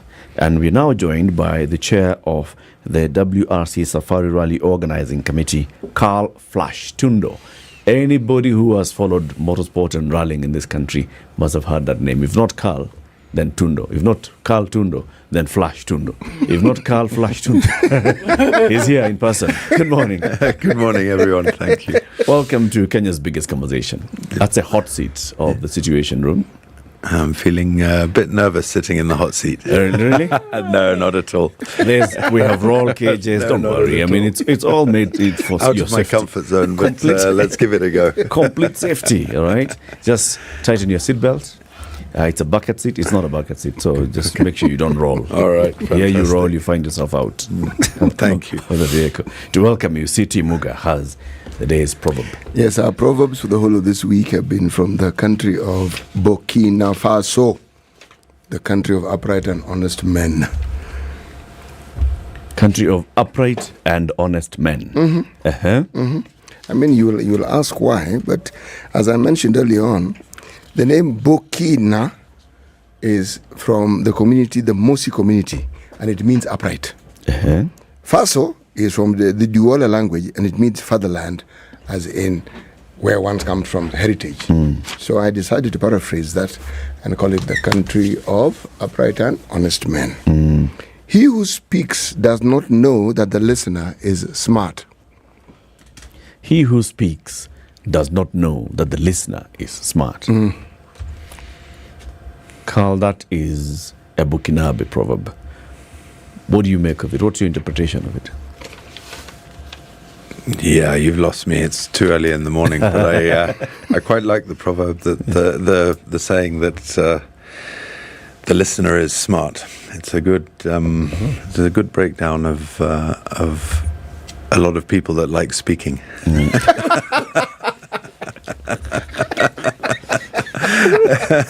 Intellectual insults. maybe they're unaware that the listener is smart. So just keep talking. So, can you imagine those who do this for every day for 4 hours? Yeah. People who just talk for 4 hours. It's tough. You think that the listener is not smart. Smart. Motorsport in this country, Carl. Yeah. Over many years, I mean, if we look at basically Kenya is a revered destination for motorsport. WRC is back in the country, but even beyond the WRC and the visibility that it gives us, there are very many other activities that take place in terms of motorsport and development. Because you've been in this for very many years, just paint a picture for those who are completely uninitiated how big motorsport is. So I think Kenyans are all petrol heads at heart, and to be honest, and I think it stems from our heritage of having the Safari Rally here 70 years. You know, it's built in our culture. If anyone, possibly anyone over the age of 20, do remember the days of the Safari Rally going around the country, Easter literally stopping due to that fact. Yeah, we lost the WRC part of the Safari Rally sort of 20 years ago, and it's back, and it's been here for for 3 years now, and it's growing. This year is a special year because it's our 70th anniversary. But then on the sidelines now to potentially tap into the younger generation, we've got all these exciting motorsports that are stepping into the fold, you know, like the TT guys, the tarmac racers, the bike racers, we've got the drifters. We've even got, last year had drifters. We've got a Red Bull athlete, which is never, you know, motorsport athlete, which is again something that is new to us here. You know, you've got the 4x4 guys that is a form of motorsport. You've got so many different motorsports, and there's obviously my passion, this Rallycross that's come in, and I think that is more sort of conducive to the youth because it combines an atmosphere where you can also party, which again Kenyans love doing. So I just think it's exciting to having all these new sort of disciplines come into the fold. Do you think the new disciplines is what now brought, or rather, what bug has bitten? I think of other sports in the country that then woke up after some time. The Kenya Premier League, people started getting an interest in watching local football, and then it, blew up. Happened with rugby. What happened that has now seen motorsport come alive again after being, it's coming alive. I wouldn't say we're there yet. I think definitely social media, radio stations, people are more aware. You've got these programs like on Netflix, The Drive to Survive, that has really sort of catapulted F1 to a different level, and that excites young people. It shows it gets right into the heart of F1 rather than trying to understand why these cars are racing around tracks and what they're doing. It's a similar sort of concept here. We have a group of enthusiasts in this country that are 10 to none, and they just want to drive motorsport to this new level. We've had to obviously adapt. I mean, I'm old school. I like rallying, but I love the fact that we have all these other disciplines. So potentially, I mean, social media as well. Yeah. But you were young once. Yeah, I still feel young. How did you actually get into motorsport?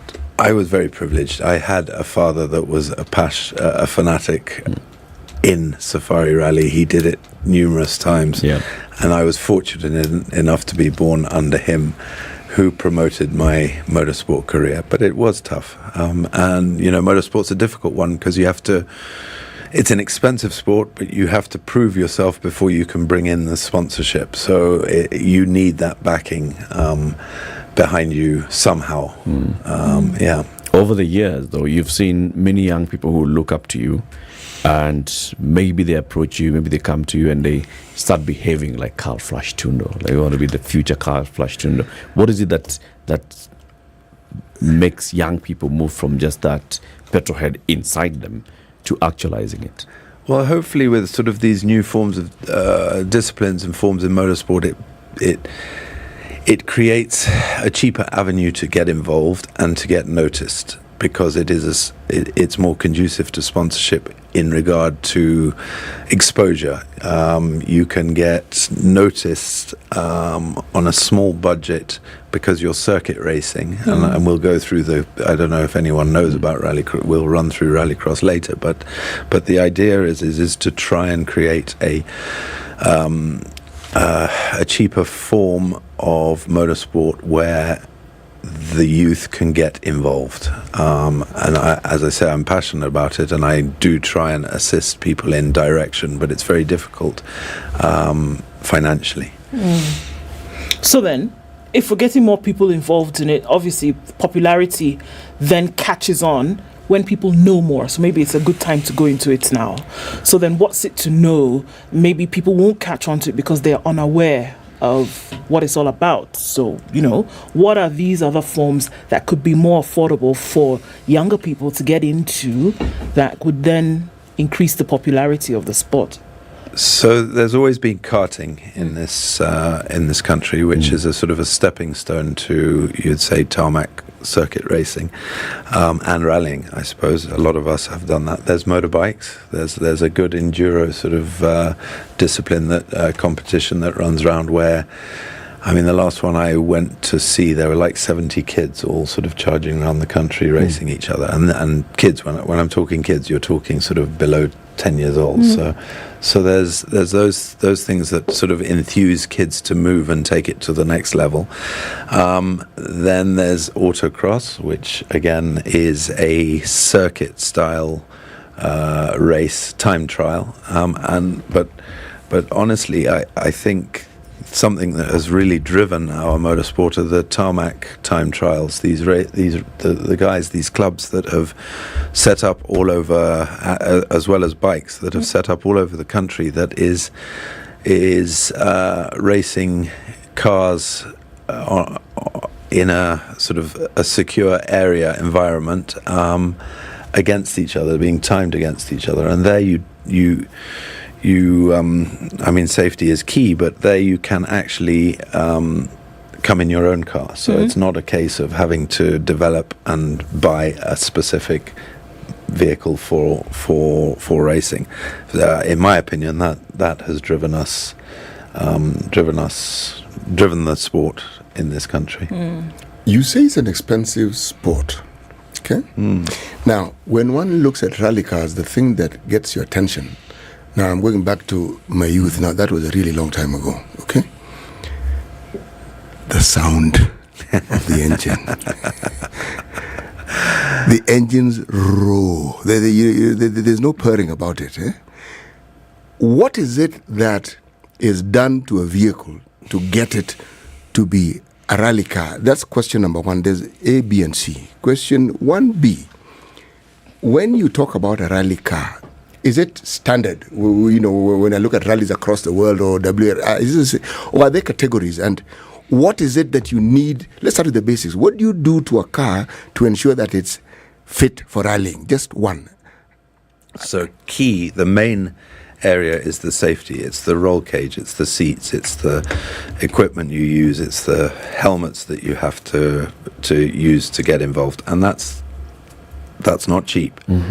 You've got fuel tanks also that you have to look at so that they don't explode like normal. Pause. So cars usually come with a fuel tank. So you take that out and you put in a racing fuel tank. Okay. What is a racing fuel tank? Good question. I'm not a technician. I drive cars. I don't know how they're built. Okay. Is it a bigger tank? No, it's a more secure tank. So I think it's an aluminium frame, and inside it's got foam. Yes. That absorbs fuel, so it doesn't move around, and it can't explode. So it's just. It's a safer tank. It limits the possibility of combustion. Okay. I was hoping you weren't going into technical. No, not technical. I don't understand the technical stuff myself. But then there is now car in motion. There are tires. There's the There's all these things that are involved in the motion of a car. Yeah. It's not the same thing that you had when you bought the car. What do you add? So we had suspension. We had the safety element. And other than that, there's a group, it's called Group N, which is standard production car. So all you modify, or all you're allowed to modify, is the safety aspect and the suspension. That's it. And a bit of tuning. Okay, that's Group N. So that's Group N. That is what most my rallying career we went through. It was brilliant in the fact that because we were in production cars, they were all on a similar level. So it was more of a driver competition. No. It wasn't a cars. It wasn't a machine competition. It wasn't like you look at Formula One. They're a lot of the engineering. I'm going to get roasted if I say this, but the majority of it has to do with the vehicle that they're driving. So the Group N it ran for about 20 years. It still runs, but it's not the top of our championship. That is the ideal, in my opinion, sort of simplistic way of racing. Okay. So now when you get to WRC. Okay, the IIIE comment. I get the impression this Group N car, we're talking expensive. what sort of amount would one have to put in a car to make it Group N compliant? Group N, let's look at an affordable sort of, call it a Mitsubishi, that is a Group N car. So you buy them, I would say for around, let's call it $50,000, you can have a race car. $50,000? Now you go to, call it 5M. Okay. To get a decent competitive race car. That's 5M. Yeah. 5M. Now let's go to WRC. I would hate to imagine the cost of those things, but I'm talking in the region of, with their hybrid units, you're talking $800,000 to $1 million. One car. One car. So, hey, that's a lot of money. And that's why it's an entire enterprise. Sure. Yeah, it's a behind the driver. Yeah. Yes, but beyond the driver, there's a support team. Yeah. The support the team, enterprise. everything else that goes into the WRC is huge. You remember the old days where they used to bring in an extra car for our local drivers to compete in? You know, we need to try and get back to that. They did, yes.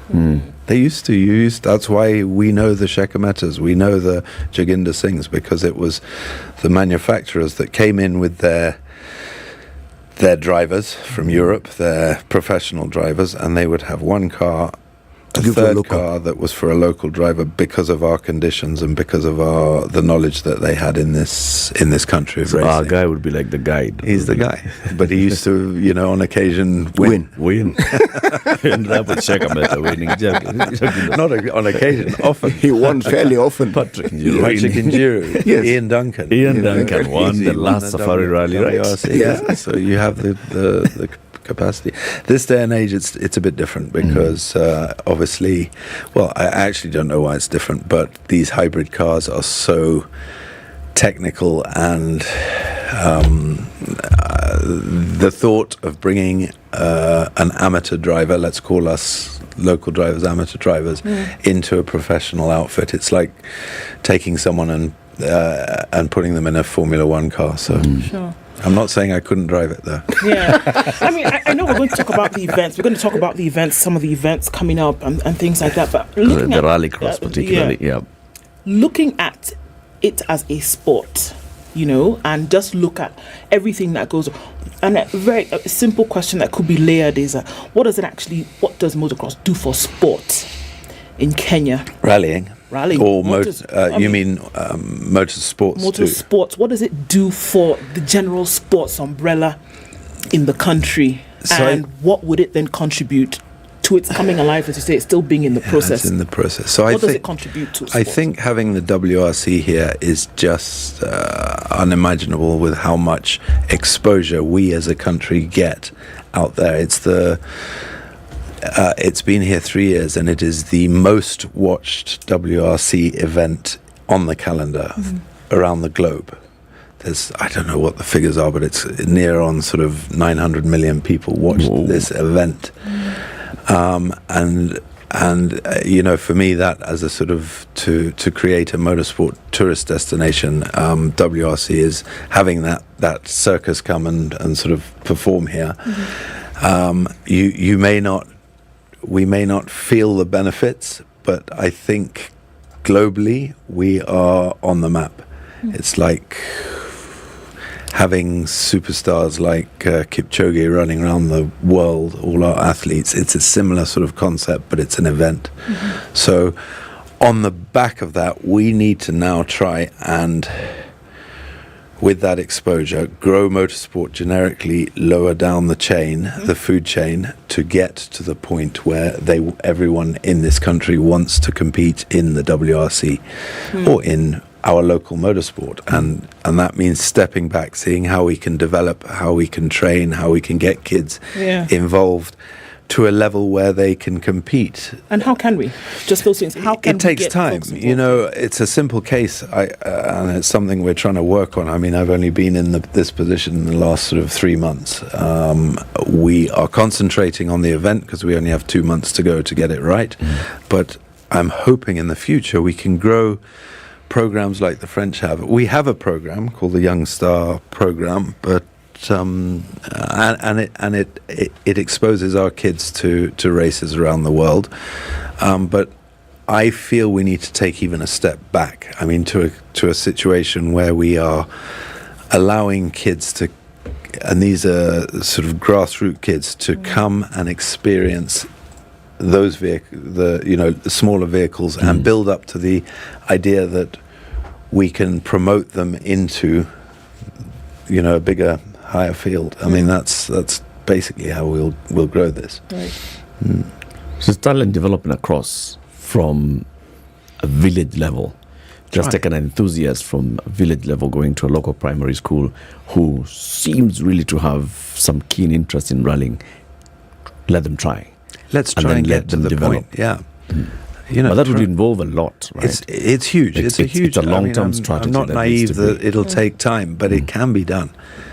A simple case of putting kids and now this is with rallying, it's a case of you have to have a driving license and you have to be of 18 to start that. Sure. But there's so many disciplines that you can start off below it: the kartings, the buggies, I'll explain in Rallycross what we're trying to do as well with that. But at least it gives a kid the passion to try and sort of push this through. And if we can set up sort of competitions where the carrot at the end of it is a little better, a little move further forward and, develop. That's exactly how champions like Sebastian Loeb around the world, and the French have a really good program, the Ogiers, that's how they were noticed and taken through motorsport. And they end up coming here and winning the rally. Yeah. It's 8:30, Kenya's biggest conversation. Carl Flash Tundo, rally driver, rally ace in this country and chair currently of the WRC Safari Rally Organizing Committee. He's here. He's here to tell us about motorsport and also to tell us about Rallycross and how big that is and how important it is in our sports development. As we take this break, Ndu will tell us about that thing. Did you watch? It's a week. He's going to watch it this weekend. Oh, that's the plan? The plan. The plan is watch movies in the course of the weekend. Okay, so this is fantastic then. It's not a movie. And my weekend isn't like Eric's. It doesn't begin on Friday. It's Saturday. It's Saturday and Sunday. Okay, so on Saturday, yes, showmax.com. Kenya's first telenovela is called Second Family. You know about Langat, right? Rich, wealthy, influential man, unfortunately, kicks the bucket. Unfortunately, passes on, right? Goes on to a better life. Exactly. So, out of the ashes come Second Family. You know how somebody comes and says, he was my father, this, that. Wealth flying everywhere. People want to kill others. People not... It goes on. This is something, if you start on Saturday morning, I doubt you get anything else done because intriguing, encapsulating. You want to watch it. Showmax.com. CT, do the business. Okay. I'll let you know about it on Monday. Thank you very much. Very good. We'll be back shortly. This is the Situation Room, the only way to start your day. I have a brother. He was a pilot. He was laid off. He came to a policeman. He messed up. He went from a pilot to a policeman. Exactly. He stole a jet. Yeah. In fact, you should be lucky he was not court-martialed. The Spice Drive. Big hair and the biggest hits from the best decade.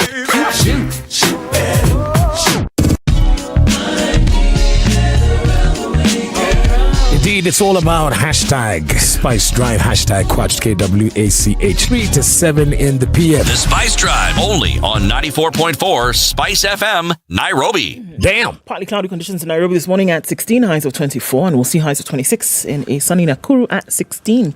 It's 18 and sunny in Nyeri, highs of 26, and 26 will also be the high in Eldoret, where it is sunny at 18. Mostly sunny at 28, warming up to highs of 31 in Mombasa. And we'll see highs of 32 in a sunny Malindi at 28. It's 23 and sunny in Kisumu, highs of 29 and lows of 20. And at 19, Kakamega will go to highs of 30 and back down to lows of 17. Kampala has cloudy skies this morning at 22, highs of 27 and lows of 20, while in Dar es Salaam it's cloudy at 25, highs of 29 and lows of 24. The sun is up in Johannesburg at 12, highs of 22 and lows of 9, while Lagos is mostly cloudy at 25. It'll go to highs of 32. 32 will also be the high in Kinshasa, where it's cloudy at 24, and we'll see lows of just that through Thursday.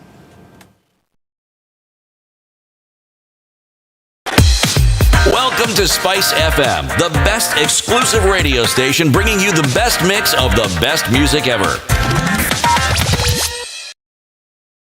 All right, into the CBDs where you see most of it this morning, through towards Uhuru Highway, coming off of Mombasa Road, coming off Langata Road, some of that seeping towards Raila Odinga Way, but the rest of it is going to go out through Uhuru Highway.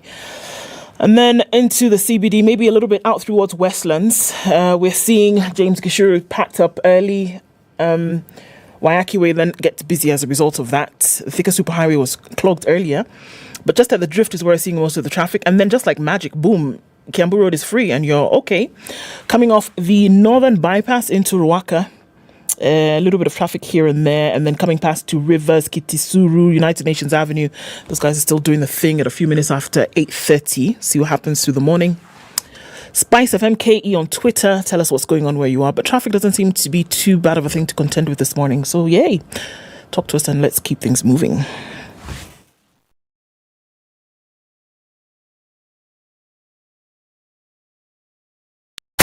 Are you ready? Okay. Spice FM. Mature, intelligent talk every morning. Spice up yourself.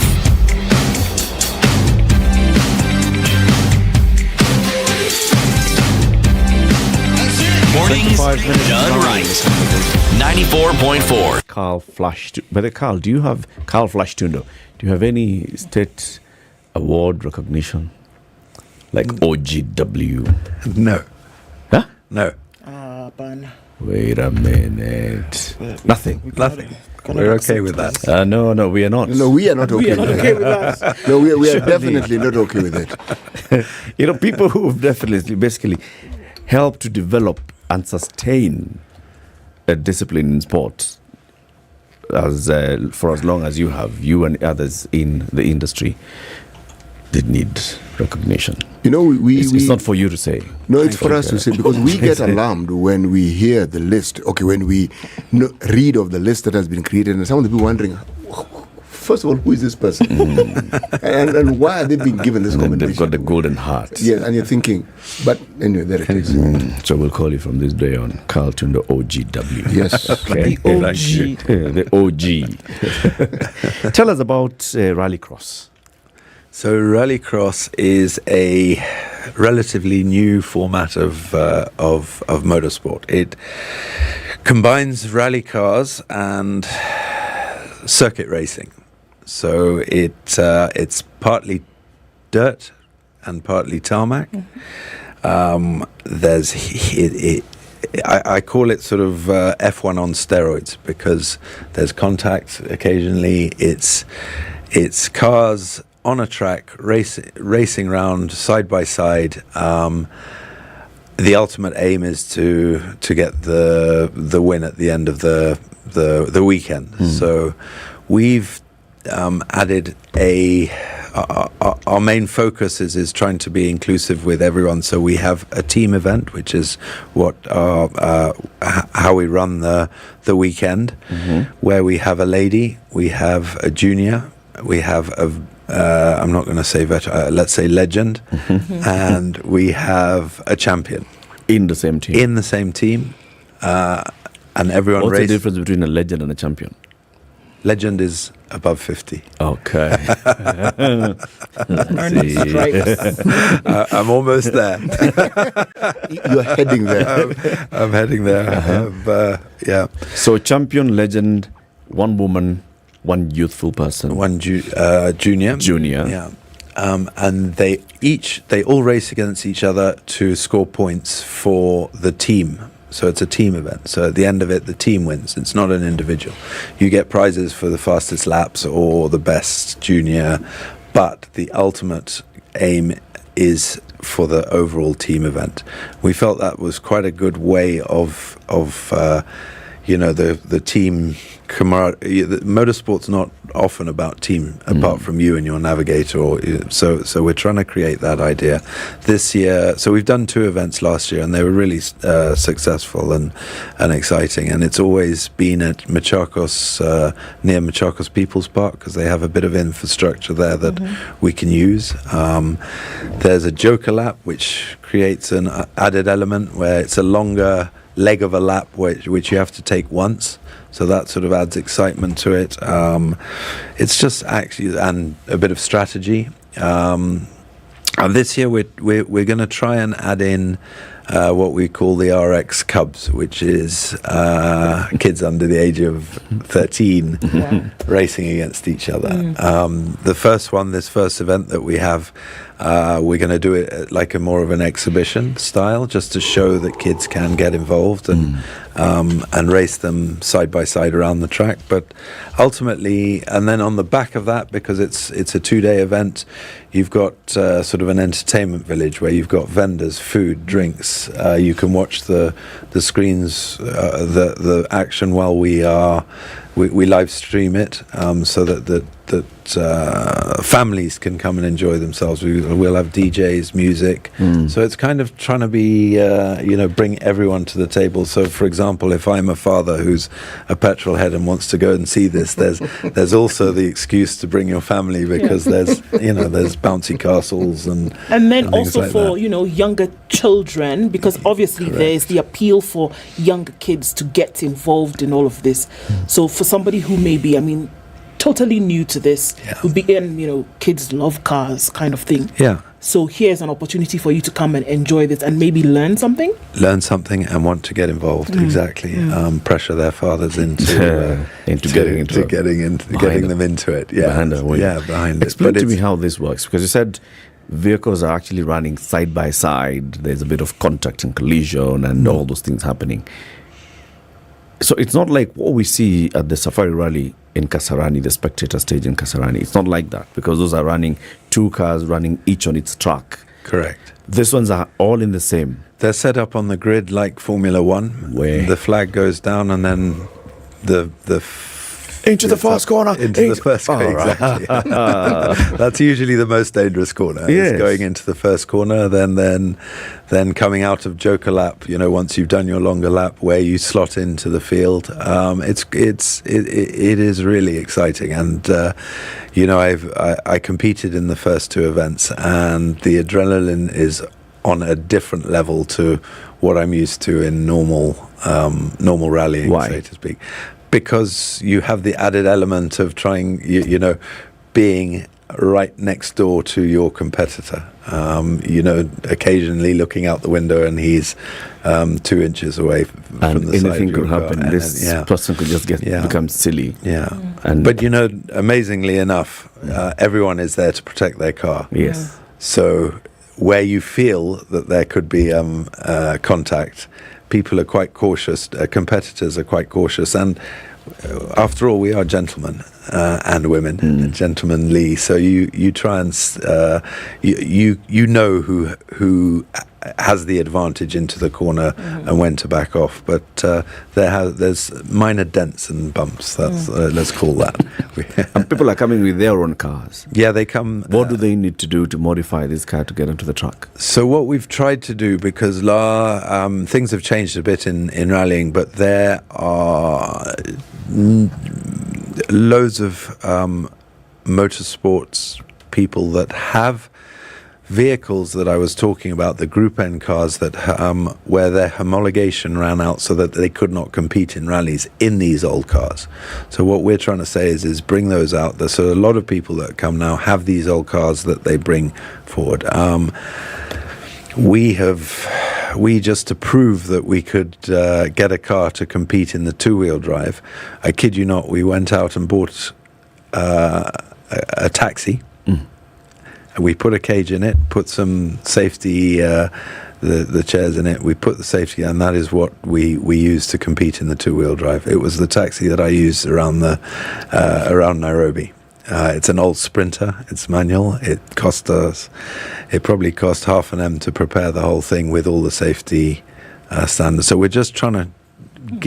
I think that is where we will grow the most, once we can show people that actually it doesn't take a large amount of effort to come and compete. So that's quite exciting. So the perception is that perhaps it is an elite sport, and that you have to have gotten certain rungs up the totem pole to then be able to compete.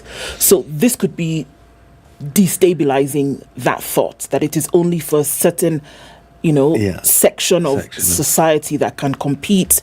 But I hear you saying that it's not. I agree. I really hope that, if anything, this Rallycross brings that to the table. That you can compete with. I mean, it is a large budget, so to Still speak. But motorsport is expensive. But if we can get to the point where we as a RX Motorsport can actually generate enough capital to buy these cars and build these cars slowly up to the point where people can actually come and pay and play, and then now you even get it cheaper for people, so because they don't own the cars, they can come and can enjoy the weekend and compete in someone else's car. That's where we're looking at for the future. How long is the track? It's about 1.2 kilometers, so it's not long at all. 800 tarmac and it's 50-50 is tarmac and 50-50 gravel. This year we're putting a big jump in as well, just to add. And how many laps? You do on the heats. It's anywhere from 4 to 6 laps. So what determines the length? Is it a timed race, or is it just as long as you complete your 4 laps? Whoever completes the 4 laps and comes across the line first wins without any penalties. You can get penalised if you have bad behaviour. Carl, walk us through this. So everyone has to go around the track, 5 times? 4 to 6 times. Okay, 4 to 6 times. Why is it not just 6 times? Why is it 4 to 6? So 4, because there's more people racing in the heats, and then the semis and finals at the end is the 6 lap. Oh, so the final is where you have the 6 laps. So what are you looking for? Is it the time that someone clocks when or is it just completion and checkered flag? Okay, first over the but even as you do this, what else are you scoring? You're not scoring. No, there is a prize for the quickest lap.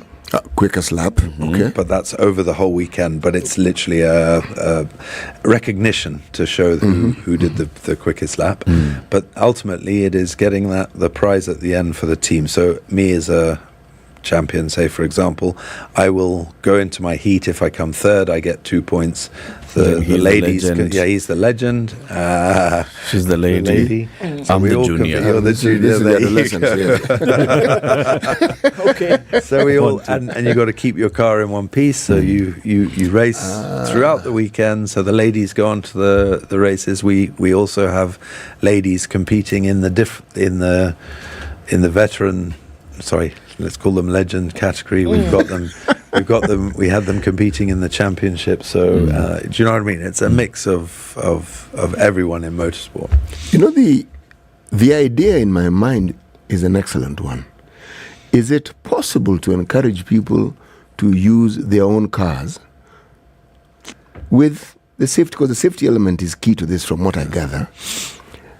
Would that possibly get you more people competing? 100%, yeah. You can use your own cars, but it takes a lot to put that safety cage. The roll cage in there means destroying the insides of your car. So again, you're not, but you can, in theory, like we did, go and buy a standard 1600 Vitz or Sprinter. Ours is manual, just because so you can change gear racing. It's more conducive, and convert it into a rallycross car. But it must have the roll cage. It needs the roll cage. It definitely does, because of the danger behind the contact and the side-by-side racing. We don't want to jeopardize, anyone's. You know why I'm thinking of this is because I'm looking at this. This is an inaugural event. Or have you had it before? We've had 2 events last year. Two events last year. Our inaugural. But it's all within the environs of Nairobi. Correct. Yes. So I'm thinking, what if this event is taken elsewhere outside Nairobi?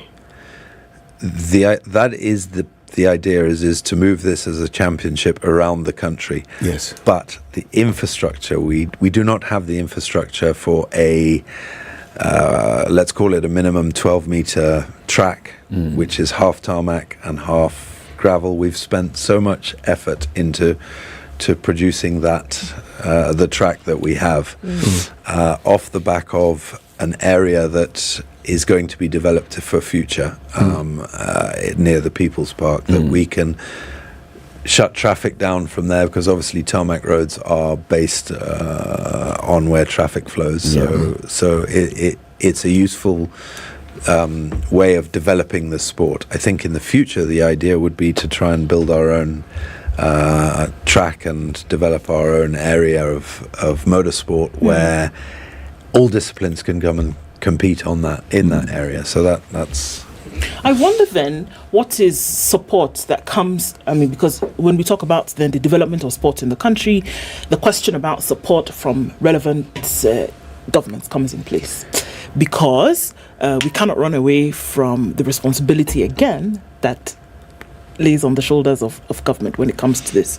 So what kind of support then is available? Because you talk about taking the sport outside of Nairobi, and then you say, well, we want to build. And I'm thinking, well, we have some stadia that were to be built, completed kind of thing. What's the marriage between the desire to have this go outside of Nairobi and then the would-be support that could come in from government? So the support that we got last year was through the Machakos government. They were extremely helpful, and the ex-governor there, who loved the idea of having motorsport in his county. We're getting support from the new governoress. She's really sort of assisting us to continue this. But on the back of that, the new government now, their mandate of bottoms-up sort of idea, and working with the new CS of Sport, Honourable Babu, and the PS, they are really keen to drive motorsport here. And to begin with, it will be based on continuing the Safari Rally. But the idea is now with sort of a development fund to try and get to grassroots and try and grow this sport and try and move it. It's a new marriage that we've had, and obviously the government is a new marriage. But I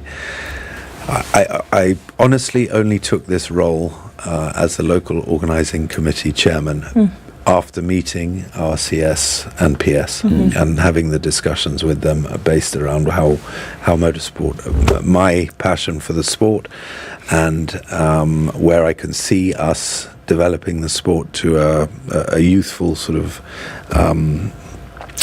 based more on developing youth and getting more people involved.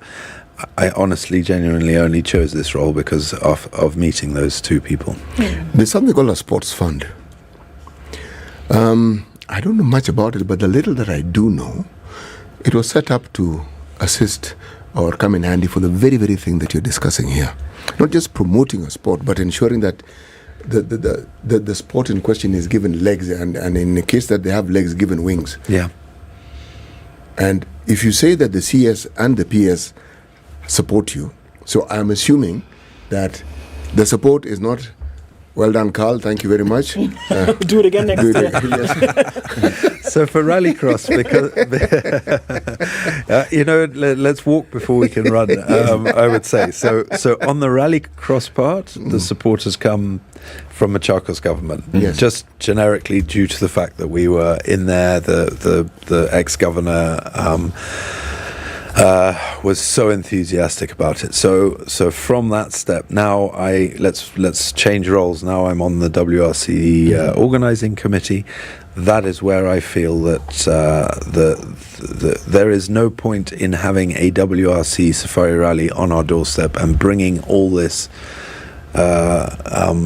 glamour. I called it a circus. It is, in the end of the day, a big circus showcase of Kenya and motorsport and the elite athletes. It's having an F1 round on your doorstep. There is no point in having that if we cannot now filter some of that back into the grassroots, and that is my passion. I'm hoping I can, grow this to move my long rallying career to develop motorsport for other people. But I genuinely believe that it is the CS and PS's idea as well, in all forms of all forms of sport as well. Carl, I grew up in Nakuru. Excellent. And So there's a place called Langa Langa. Now, most people don't know why it was called Langa Langa. Our equivalent of F1 races existed in Nakuru. Yes, it did. Yeah. Yes. I, as a child, I watched the races, so I know they existed. What happened to that track? It became farmland. Not even farmland. Developed. It's Nakuru grew. Let's call it Nakuru grew. Okay. All right, I will rest that case. I will not talk about it further. I will Don't say. I want to ask a question. I think we had 3 or 4 tracks around the country. Yeah. Yes, we did. They've all disappeared. They've all just been swallowed up by Which anyway by development. There was one just across the road here at Embakazi. There was. Yes, There was. indeed. There was. It was before my time. So. Yeah. For those naysayers who are saying, "Oh, he promised to bring Formula One into Machakos," well, it's a happening. dream. It's dream. Happening. It's a dream, and it's actually ongoing. Well done to Alfred Mutua. Now, Carl, corporate sponsorship. How are you able to tap corporate sponsorship into the Rallycross? It has definitely been tough, but because obviously you've got to prove yourselves and grow an idea and put it into reality. But we've been very privileged, I suppose, to be able to get enough sponsors on board, the likes of Batika, the likes of EABL, the likes of CFAO, the Toyota brands, the Aquamis Menenguys. They can all see the potential. We've had NCBA. They've, in a small way, they've contributed to growing this sport, and we're not talking large amounts of finance, but I think once we grow the sport, once we get 5,000 people to an event, once we can, then the beauty about that is then we can use some of that to develop, like I was saying. So because I, as a kid, can come and race and be seen throughout the weekend competing. Yeah. Hopefully that's now a stepping stone for other people for corporates to say, hey, latch onto that one. I mean, we've proved it. There's a kid called Joseph Gashesha. We put in as a junior in the team, and he was 17 when he started, and I think it's the stepping stone to his sort of motorsport career. He started in karting, moved up. We saw he was, I kid you not, he was at every rally that I've done over the last 10, 15 years. Wow. And, growing up the photos. So we brought him on board and put him as a junior in one of the teams. And I mean, he's already got corporate sort of knocking on his door. Very good. The potential is there. Very good. Yeah. So, when is Rallycross taking place? Where and how can spectators spectate? So we've got we've got 3 events this year. The first one is on the 6th, 7th of May at the People's Park. The tickets are on Ticket Sasa if you want to go and get on board. So 6th, 7th of May. 6th is the Saturday, starts kind of midday, where we kick off with the heats, and then Saturday night, there's obviously there's a party that will continue throughout for as long as you want. Let's not say throughout the night. And then Sunday. We'll have more heats, and then the semi-finals and finals of the event, and then a big prize giving, and then we all go home. Okay, so there are designated spectator spots. Yeah, we have through the track. Exactly. They're all based, because it's a 1.2 kilometer track. There's plenty of viewing areas. We put in those bleachers and things so that people can get closer and start enjoying. What are you doing to ensure safety of the spectators? So safety, we have a very strong safety team there. We make sure that the spectator areas are not in areas that could create sort of accidents. They're far away enough from the track. Then we also have the county government that help us with security as well, in and around the track. So I mean, we've really thought about the safety there on those aspects. Okay. Thank you very much, Carl, for joining us. So 6th and 7th of May, everybody here, go to the Machakos People's Park. There'll be the Rallycross taking place. It's going to be a wonderful event starting on 6th in the afternoon, party in the evening on Saturday. Sunday, we watch the heats and the semis and the final, and we see the winner, and we all celebrate. Carl Flash Tundo is the chairman of the WRC Safari Rally Organizing Committee. We're calling him from this day on Carl Flash Tundo, OGW. Right. Well, it's a pleasure and a privilege to meet you guys here. Thank you. Sana.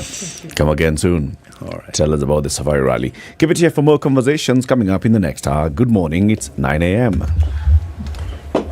Thanks, guys.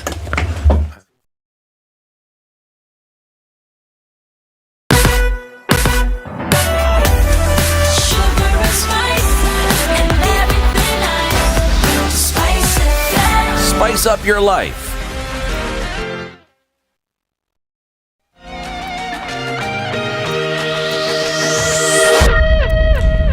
Good morning, this is Newswire. Dennis Aseto. The ongoing violence between Sudan's regular army and paramilitaries has killed at least 270 civilians in 5 days. This is according to a statement from embassies in Khartoum. The real toll is thought to be far higher, with many wounded and unable to reach hospitals. Thousands of residents fled from Sudan's capital, where witnesses reported bodies in the streets with no end in sight. The Rapid Support Forces paramilitaries said they would fully commit to a complete ceasefire from 1600 GMT for 24 hours, as did the army. But gunfire continued in Khartoum from the appointed time and into Wednesday night, this according to witnesses. It was the second day in a row a proposed humanitarian ceasefire failed to take hold. This as President William Ruto has implored the warring parties in Sudan to fully comply with the resolution of the Intergovernmental Authority on Development IGAD Heads of State Summit held last Sunday. President Ruto is calling on General Abdel Fattah al-Burhan, the leader of the Sudanese Armed Forces, and Mohamed Hamdan Dagalo, popularly known as Hemeti, who heads the paramilitary Rapid Support Forces, to immediately cease the fighting and allow dialogue to take place. Kenya notes that disregard for the resolutions, coupled with the evidence of lack of commitment to ending the conflict, strongly indicates that attacks on diplomatic installations and personnel, as well as targeting of hospitals, hotels, and other vital public and social spaces, are deliberate, systematic, and tantamount to atrocities against humanity. The head of state expressed concern over the worsening situation in Sudan, saying the conflict threatens the stability of the region and the entire continent. Kenya is deeply alarmed that a misunderstanding over a single outstanding item in the political framework agreement, namely the time frame for the integration of the Rapid Support Forces into the Sudan Armed Forces, has degenerated into violent conflict. And this situation is evolving into a threat to regional and international peace and security. Kenya implores the leadership of the two parties to ensure full compliance with the resolution of the Intergovernmental Authority on Development Heads of State Summit held last Sunday. Now, Transport Cabinet Secretary Kipchumba Murkomen has issued new measures aimed at curbing increased cases of road traffic accidents in the country. The measures come following rising cases of road accidents in the country, with school-going children accounting for part of the fatalities recorded. In the measures, Murkomen subsequently directed that school transportation shall not be allowed to operate between 10 p.m. and 5 a.m. in line with the Traffic Amendment Act of 2017, effective immediately. And property of unknown value was destroyed at the University of Kabiang in Belgut, Kericho Mombasa County after an inferno burnt down one of the hostels. The cause of the fire could not be immediately established, although it is suspected that the inferno was caused by an electric fault. The lecturer said the fire began on the 4th floor of Hostel 6, raising down students' property. The incident happened the same day when the university was being reopened after being temporarily closed 2 weeks ago after students went on rampage over delayed help loan disbursement and planned fee hike by the government. And the UK High Commissioner to Kenya, Jane Marriott's tenure is set to come to an end in July after serving for 4 years. Marriott's replacement is Neil Wigan, who until now has been serving as the ambassador to Tel Aviv since 2019. The British government says that Marriott will be transferred to another diplomatic service appointment at the end of her tenure. And security has been beefed up in Komolokon border along the West Pokot and Elgeyo-Marakwet counties border after 2 people were killed and livestock stolen. The security team has moved with speed to pursue and flush out bandits who have been killing and stealing livestock. Following the incident, General Service Unit have been deployed in the area and forest within Komologon, Stona, Sekution, Kemetekoi, Tapach, Kamilei and Tamkal villages. Those killed were learners of Kapusheni Primary School Class 6 pupils. Schools and trading centers were closed as locals moved to safer places. Among the schools affected are Rasoma, Stona, Kapshen and Harawal. Now, at least 27 counties are enlisted under the World Bank funded program to develop the infrastructure needed to mitigate the effects of climate. The World Bank, under the financing locally led climatic change action program in partnership with the Commission of Administrative Justice, works with selected counties to set up infrastructure to address complaints arising from climate change. This is Newswire. Dennis Aseto, good morning.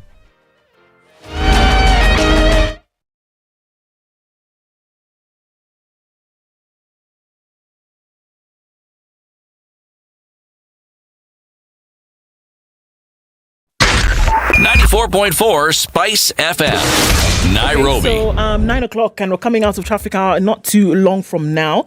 Just a little bit left here and there into the CBDs where most of it is happening this morning. Whatever we saw on the thicker superhighway dwindled to almost nothing right now, so you shouldn't have a problem in and outbound. Jogo Road is still looking a bit messy, but that should be cleared up in not too long from now as well. Naivasha and Gong Road, you should be able to get through that. Schools have closed. Hey, so maybe that's one of the issues. One of the things why we're seeing less traffic on the roads this morning. So getting through that easier. Let's check about half an hour from now and see what happens then. Spice FM KE on Twitter.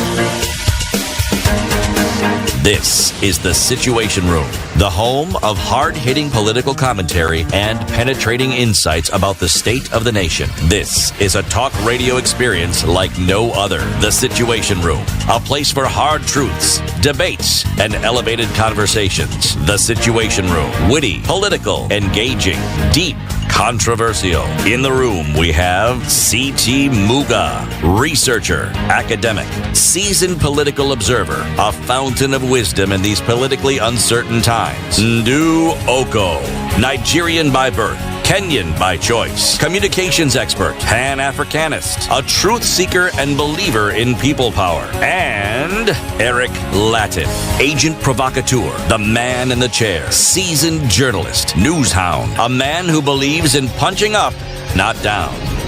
This is the Situation Room, 9, the only way to start. Final hour of the Situation Room this Thursday, Friday. It's the 20th day. Tomorrow is Eid al-Fitr. So tomorrow is a public holiday. So for those who will not be going to work, it's okay. But we will be here so you can still follow the conversations. Have you dialed this number? 0709 88 1300. That's 0709 88 1300. This is the number that gives you direct access to Kingdom Bank. And open your own kingdom as a king who is loaded.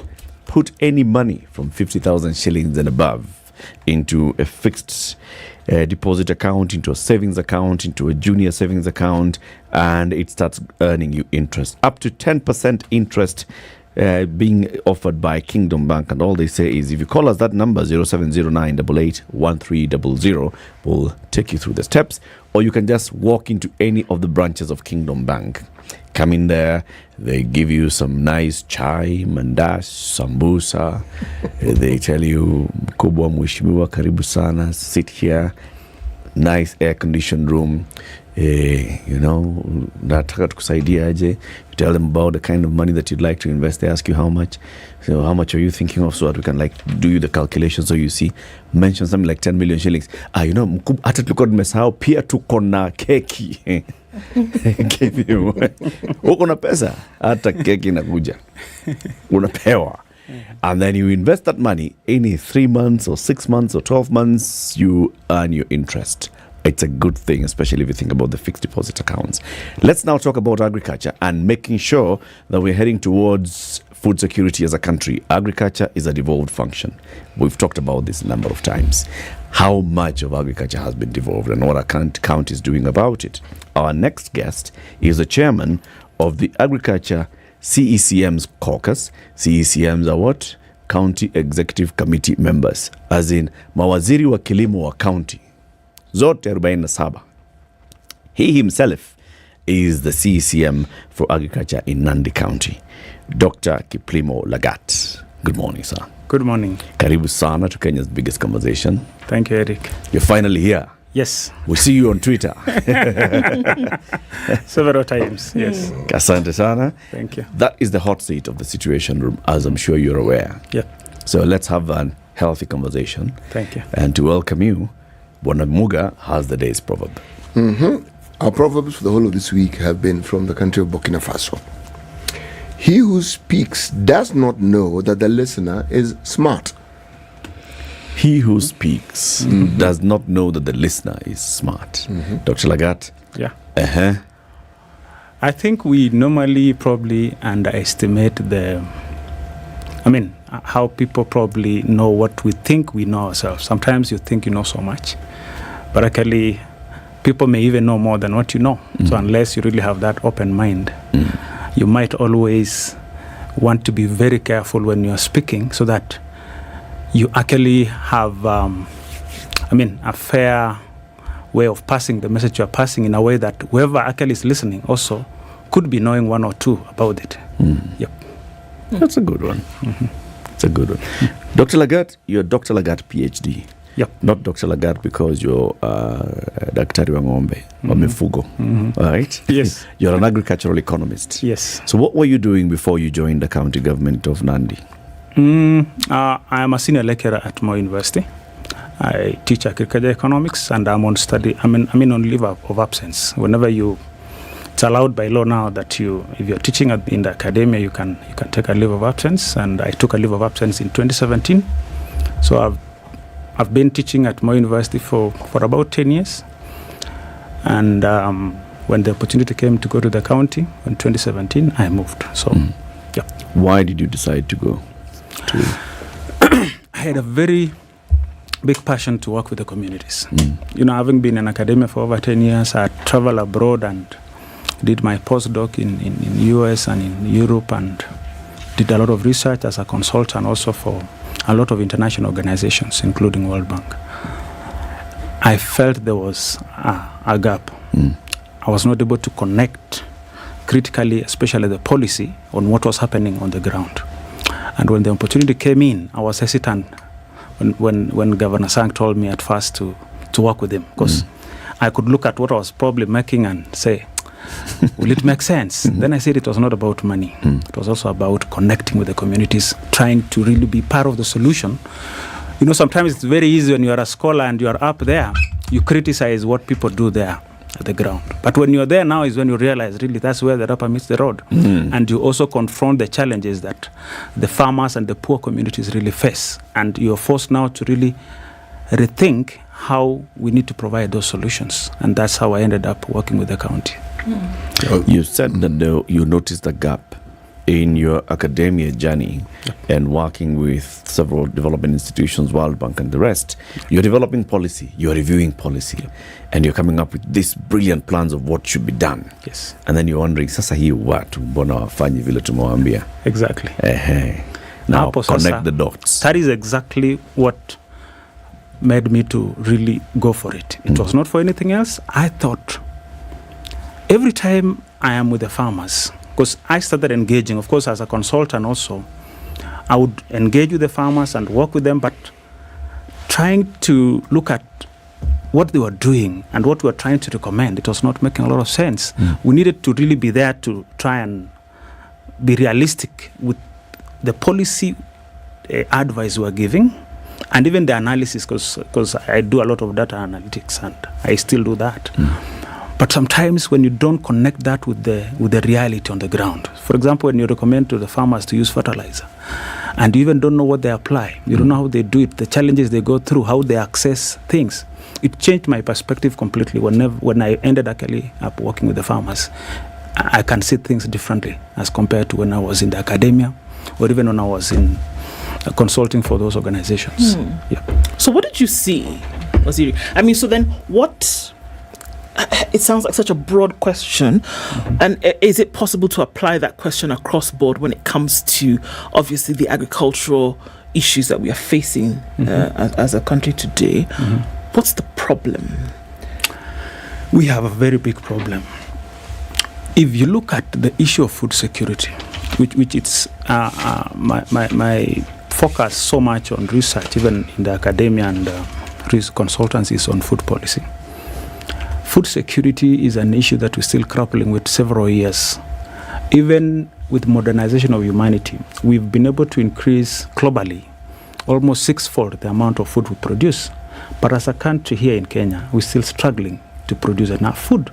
In Africa, despite the massive land sizes that we have, despite the potential, the endowment of the potential of the resources that we have, we still cannot feed ourselves. And the threat now is that we have a bigger proportion of our population which is malnourished. Yet we actually think we are advancing in technology. Look at ICT and the several technologies we are doing. Yet we have not fixed the issue of food security. Today we depend on rain. I'm a farmer, and I planted about 4 weeks ago. I'm now really worried because the rains are not yet in Eldoret. What? I was here last week and there were a lot of rains here, but we have not had rains for the last 3 weeks now. In Eldoret? Yes. Yes. And Nandi, generally, there's no rain. What happens is that for us, food production is still about rain. Yet, actually, to produce food, you need water, you don't need rain. So we're still not able to crack the technology to ensure that we can supply water to produce food and feed ourselves. We still want to depend on God. Several years after God has given us knowledge on how to harness that resource. It's a pity, and it's something that even if we, like, if I was to tell you, the first technology, city, from Mesopotamia and all that, irrigation technology was here with us how many years? Thousands of years ago. But we are still not able to do it here in Africa. To feed ourselves. Today we are told productivity in Kenya is about, for maize, for example, which is a food, staple food, is 1.5 metric tons per hectare. In East Africa, we do about 4. But globally, people do on average of 10 to 12 metric tons. And if you look at that, it's just the technology. We're not able to crack that. We're not able to feed our people. And today we struggle to say, why we're not able to feed the population that we have. It's ability, though, Dr. Lagata, because I really struggle with this thing. Yes.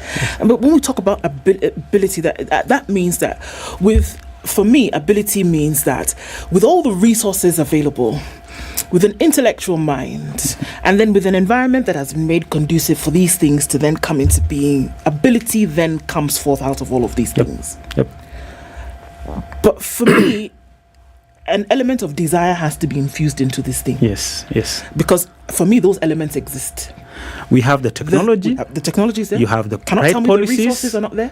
The intellectual minds for Yes, creating there. these resources, policies are Everything is there. The human labor is the human there. labor Yes, is the cap. yes, It yes. is there. The Yes, resource is there. yes, So yes. for me, the thread that brings all these things together is a desire to actually have Kenya as a country, or Nigeria as a country, South Africa as a country, DR Congo as a country, come to that place whereby you're exceeding this 12 even that we speak of. Yep. Can't tell me it's not possible here. I will tell you this, you get it correctly. If you look at it, 90% of the problem we have is leadership. Just allocating these resources, because you just need somebody to be able to allocate the resources properly. Why would you, for example, do an SGR worth 400 billion while you only need probably about 50 billion and you fix irrigation system in this country? It's about that leadership, and the leadership has to be selfless.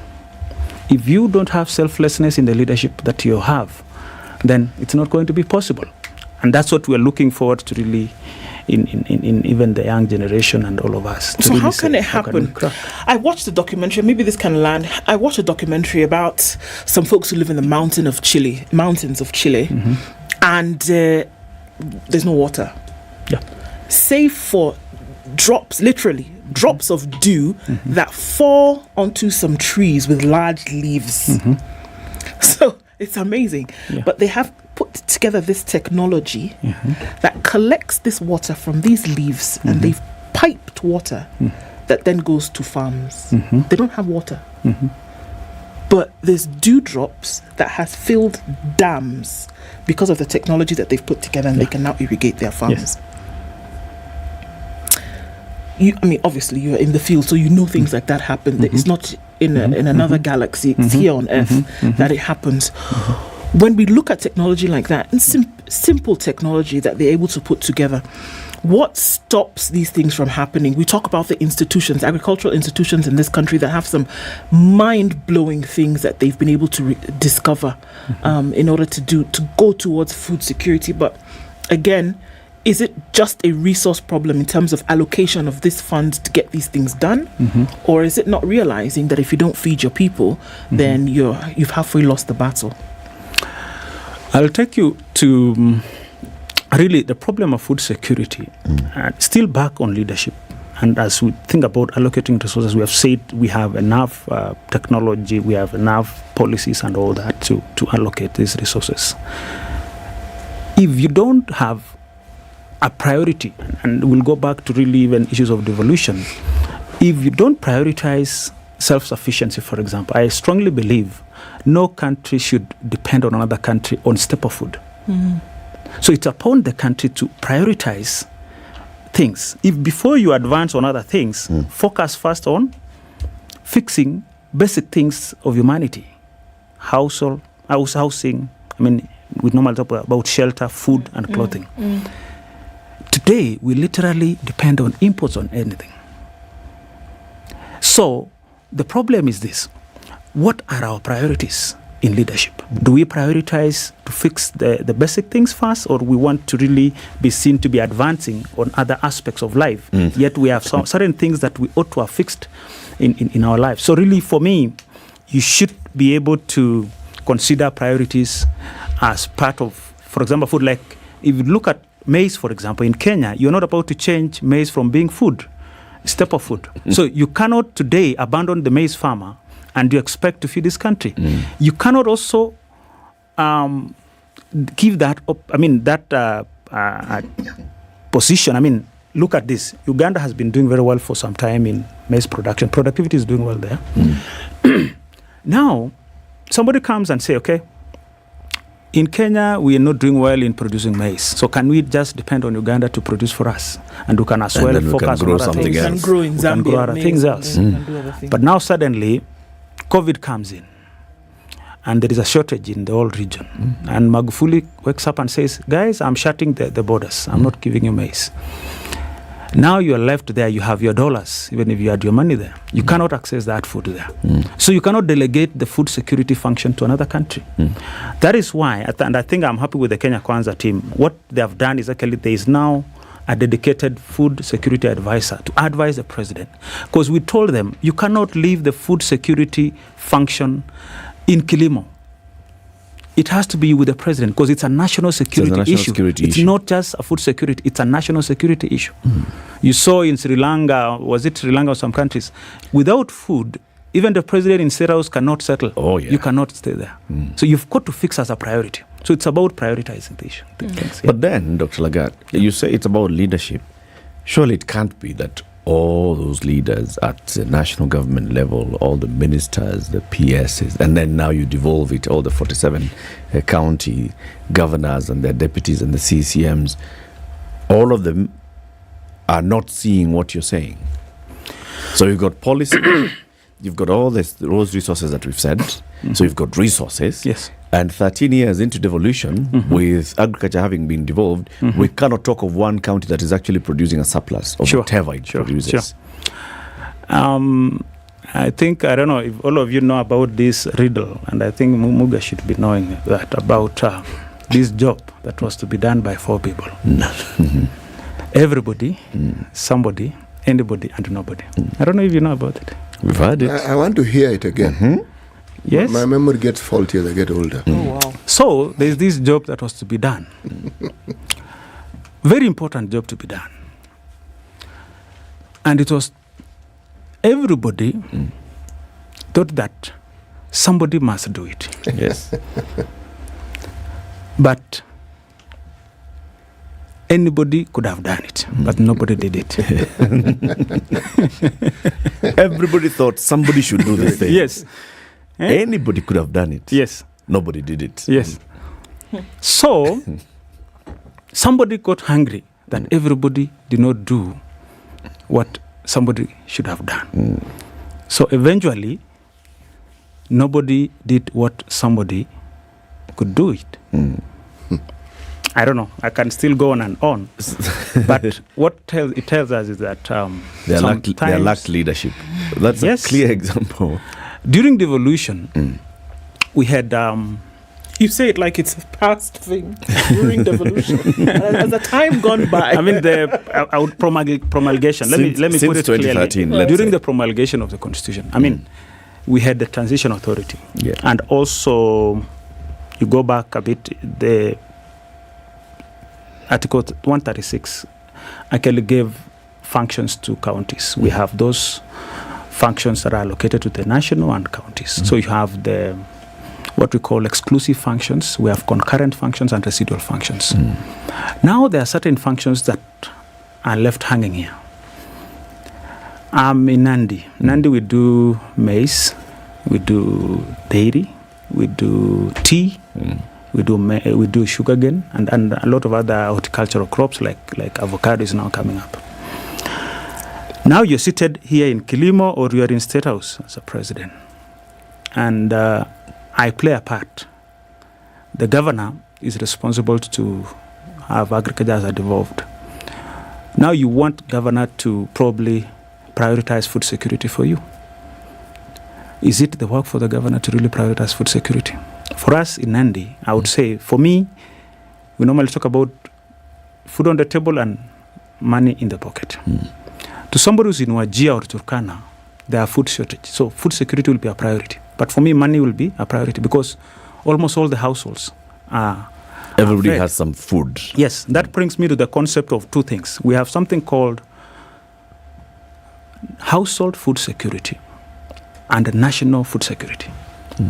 Whose function is that? It was either of them. We should be preoccupied with either of the two. National, I can see. Yes. National president. Yeah. Household. Local leadership. Yes. Governor. And that's where we need to distinguish. Somebody will think we are not doing so much as a county to address food security. But is it our function? Somebody at the national would be accusing maybe counties, or even counties would be accusing national. So to somebody who has a food deficit, he'll be accusing somebody at the national for not doing what they're supposed to be doing. Yeah. And somebody at the national will be accusing somebody who has a food surplus in a county that has a food surplus for not doing much to increase productivity, production, and even to facilitate that movement of food from the surplus areas to the deficit areas. Deficit areas. Doctor, you're an agricultural economist. Yes. What is this discipline? What do you people do? what do you study, and what do you hope that what you've studied, or what impact is it supposed to have? What is it supposed to do for us, having studied it? Good. It's the economics, and economics about looking at how to allocate resources. You have scarce resources against several needs. So it's just basic economics. You want to allocate agricultural resources to the so much needs. Like today we're troubling, do you want to produce for export or for consumption or for local markets, right? You've got to balance all that and the policies that we develop. So much of what we do actually is to inform policy, and in this case, food policy and even agriculture policy generally, because you have other agriculture products that are not necessarily food. So that's what we do. When you talk about what you've just said, it's broad. Yeah. But then there's this little detail of what we call land use. Mm-hmm. Then with this land use, if you talk of agriculture, there's crop yield. Yes. Okay. Now, not every part of every part of the country can produce something, but some areas will be better placed to produce certain things. Yes. So even as you're talking about the food security at the household level, even when that is achieved, it can contribute to the national food security. Mm-hmm. But this now comes, I'm thinking as I'm talking, this matter of land use, okay? When you advise, given your job, say you're a governor, on land use and how to optimize it so that you meet all these, because anything that happens within the county system eventually contributes to what happens nationally. Exactly. Okay? That you know what you're supposed to do, there is no question. Whether you are able to do what you know ought to be done, that's a different question. And whether the governor is amenable to listening and actually ensuring that these things are actually actualized is a completely different thing. Because when you're talking of leadership, I like to focus my attention on the county leaderships. Sure. Because that county leadership, they are the ones who are best placed to look after the interest of their people. The national matters, and those are too far away. Sure. Okay, now, you are in academia, you had students, and there are many things you taught them about how these things can be done. Yes. Now you have the job. Yes. They've even given you power. Now, I'll talk about two things. On leadership at the county, and I'll still go back to what I told and do about priorities. And also to issues of land policy, land use policy, as you have alluded to. First of all, as we talk about whose responsibility to do food security, I can tell you CALDRO and all of these agriculture institutions that we have, the universities, we have developed technologies. We have good advice, policy advice and all that. Even we in agriculture, and I can tell you this, during this devolution, you devolve agriculture function, health and education. But do you know wananchi will do what? They want to rate the governor not on the service delivery. They want to rate you on brick and mortar. Infrastructure. Okay? But is that our priority? No. So, no. I just want to bring you slowly before you. If you look at that, you notice that most counties immediately they got into devolution. They were under pressure to fix health because you've been given as a function. And they really focus on recruiting more health workers. And they abandon even most of them ECD, which was also a devolved function, and agriculture. During the first phase of devolution, they were struggling with fixing health sector. Now, most of the counties have fixed even education. But I can tell you the biggest sector now that was really abandoned was agriculture.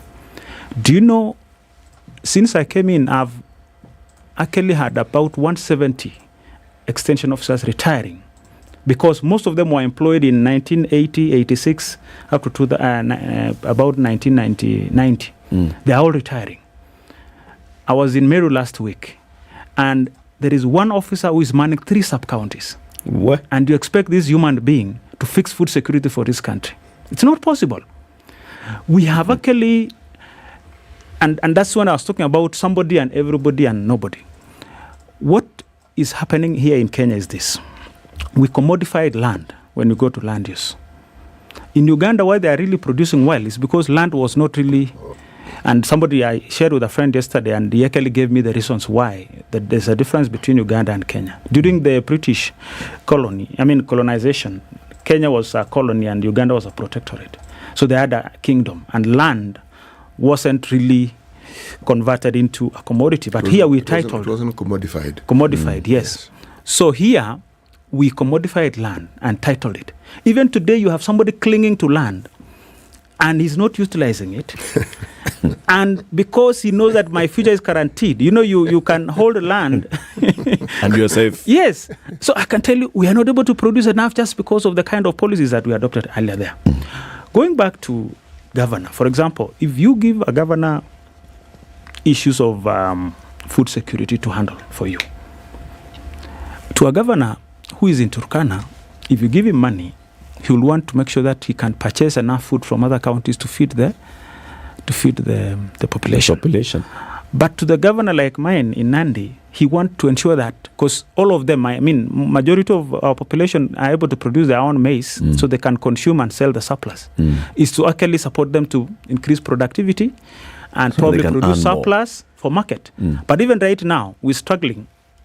We're saying, can counties now be actually restricted to produce certain commodities? It's not possible because we are in free market. I saw the other day, I think Parliament trying to say that can we make some counties to, like in North Rift where we produce food, that we want to restrict because most of our farmers are shifting now to sugarcane. So we zone coffee. it. Yeah, we zone it. This is it possible zone to do that? Even if it is possible, but to what effect and to what end? Why not, man? You see, specialization doesn't mean you don't grow anything else. It just means you have a certain advantage. So that advantage comes from after you get focused. So if you say, like, say, Nandi, focus on maize or focus on this.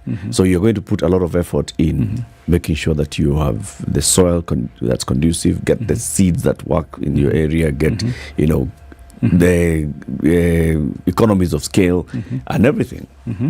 Works, but anyway, but it's not possible. Let's go back to the classroom, eh? Let's take a break. Let's normally teach in economics is this, okay? Actually, let's take a break. We'll come back and continue on this. 25 minutes to 10. Dr. Kiplimo Lagat is a teacher.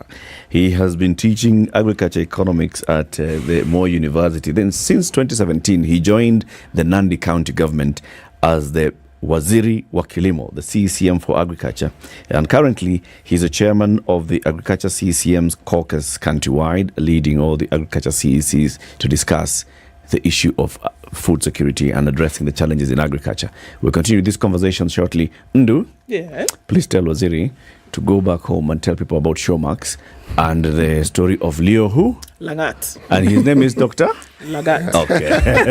I was waiting for this moment. The second family. I found my wife watching the other day. I now know about it. I didn't know about Showmax, but I think I subscribed now. I mean, my wife is the one who does. I don't know. Me, I'm on the... What do you call DSTV? Yes. There's a guy with your name. Yes, I've seen it. You've seen? Yes. He has a second family. Yeah. You don't. I don't. We never do it. I stay in a hotel whenever I'm in Nairobi, so you can be sure. Hakuna nyumba ndogo. Yes. These are the guys who are not so lucky. Showmax, through Kenya's first telenovela, talks about the intrigues of the second family, and it's very interesting to see what's happening right now in terms of who wants money, who doesn't want, who's likely to kill the other person. The drama unfolding. I'm telling you, it's not a small wala. Big. 24 minutes to 10. This is the Situation Room, the only way to start your day. Cindy, I'm sorry for your loss. Rest assured, your father's will provides for both families. Both? Wait, what do you mean both families? What's going on? What would you do if you found out that your life was one big lie? Introducing Second Family, a new Showmax telenovela about a girl whose life is turned upside down after she learns the truth about her father's identity. Subscribe to watch on showmax.com. Oh my God, look at the curtains. Oh, and the shoes. Wow, my dream fridge. Oh. What is it? My friend, you don't have money. Let's go. Yes, yes, yes. I know what to do. The interest on my fixed deposit has matured to Songe Mbele na Kingdom Bank. What is it about Kingdom Bank? Everyone is surprising me about this Songa Mbele na Kingdom Bank move. Songa Mbele na Kingdom Bank. Kingdom Bank is now offering mid to long-term fixed saving with higher interest rates. Earn up to 10% interest from as little as 50,000 Kenya shillings on our fixed and core deposits. Enjoy variety of our great services including savings and junior savings accounts for your kids. Get return on your fixed investments today at Kingdom Bank. Songa Mbele na Kingdom Bank. Shop now for all you want. Talk to us on 0709 881300 for more information. Terms and conditions apply. Kingdom Bank is regulated by the Central Bank of Kenya.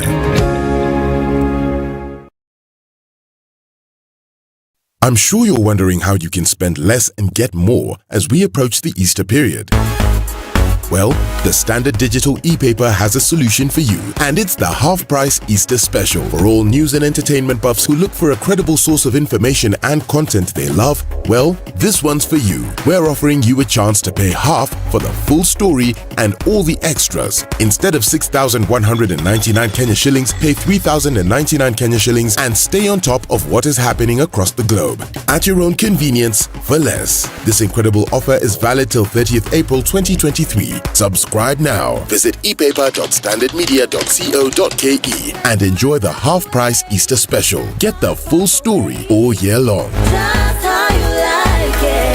Only with Standard Digital e-paper. Standard Digital e-paper. Tap up, just how you like it. Blood is not always thicker than water. Start your life here. It's not enough for me. It's just not enough. I don't know what they do to girls like you. I think it's a bit unfair. Two families are at war and family ties get broken. Sorry, who is your father? Discover the shocking truth in Second Family. Dad had another family. Another wife. Tune in to Sugar and Spice to find out more about The Second Family, Kenya's first original telenovela, and why you more than better. A few places here. Landis Road is doing a thing as it's getting into the city. Also looking at a little bit of traffic still remaining on that junction between the Southern Bypass and Langata Road. So just watch out for that. Apart from that, it's done pretty well off the Thika Superhighway. A little bit left at the drift as you come in through towards Moranga Road. And Limuru Road also a little bit as you're coming through Muthaiga out towards Rangari Mathaiwe. And then touching on what's coming off of Ring Road Westlands. That's what's left with traffic this morning. Let us know how it looks through the rest of today. Spice FM KE on Twitter.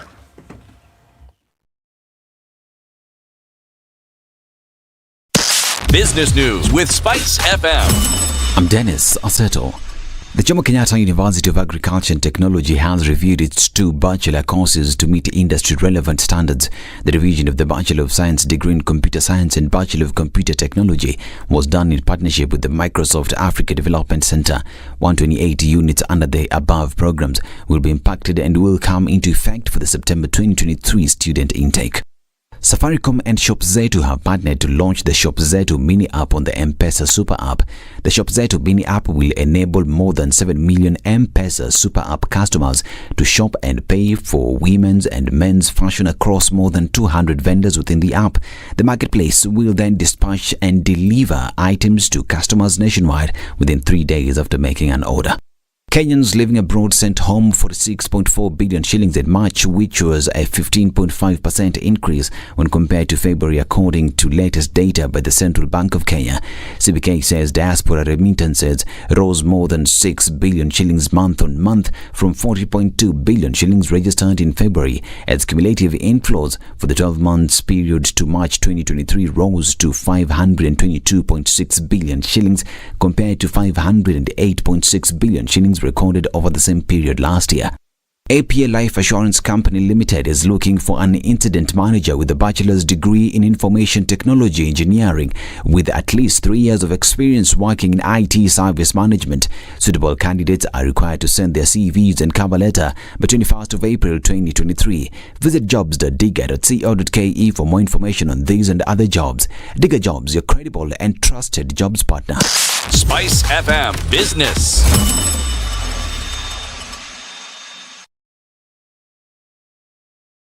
Mature, intelligent talk every morning. Spice up yourself.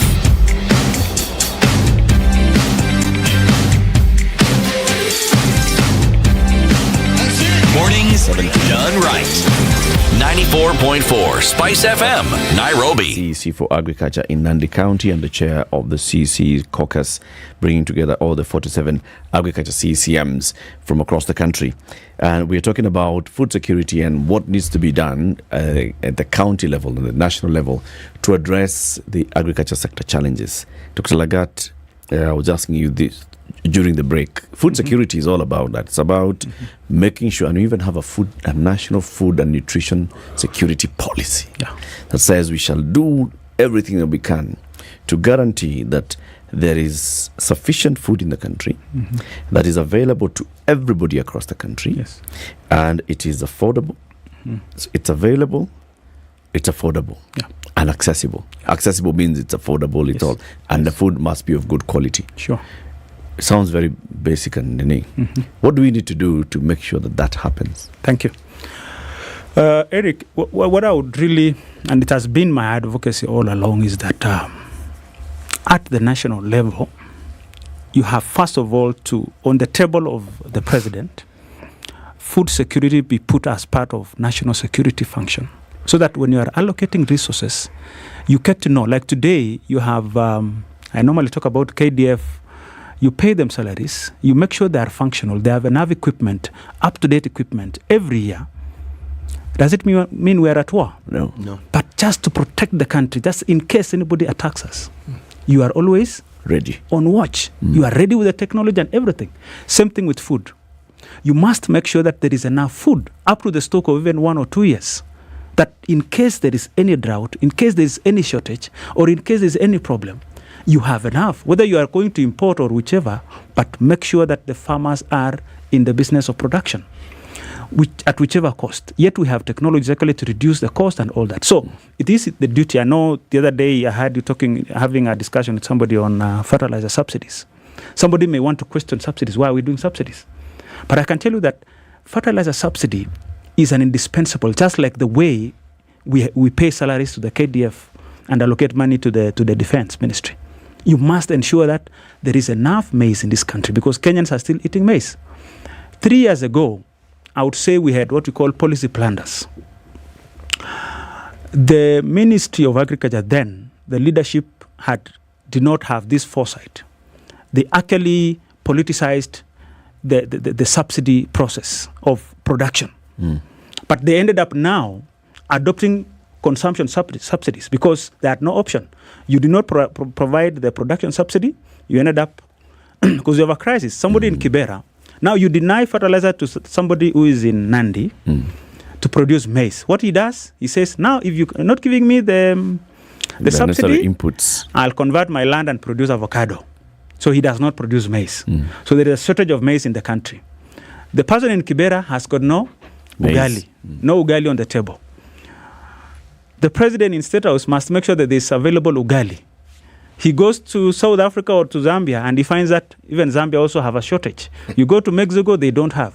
Here, Central Bank tells you there's a shortage of dollar because Ukraine and Russia, there's war and there's enough problem with even carrying the foreign reserves. So you cannot import that food. It is in the interest of everyone to make sure that we have enough food, and therefore we must contract farmers, if I may say. Make sure, if you're seated in Kilimo or in State House, there is a farmer that you know. Because we know Kenyans. Why do we know them when we are voting, but we do not know them when they are producing maize?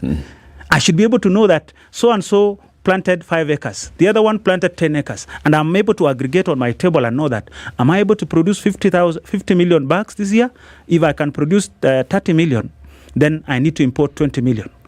And I can tell you that plant alone reduced our maize production from about 46 million bags to about 36. We lost about 10 million bags because farmers shifted. In 3 years. If you go to Trans Nzoia today, all the farms, I'm even told one of the guy who used to lease from ADC for maize, is now converted the whole of it into sugarcane.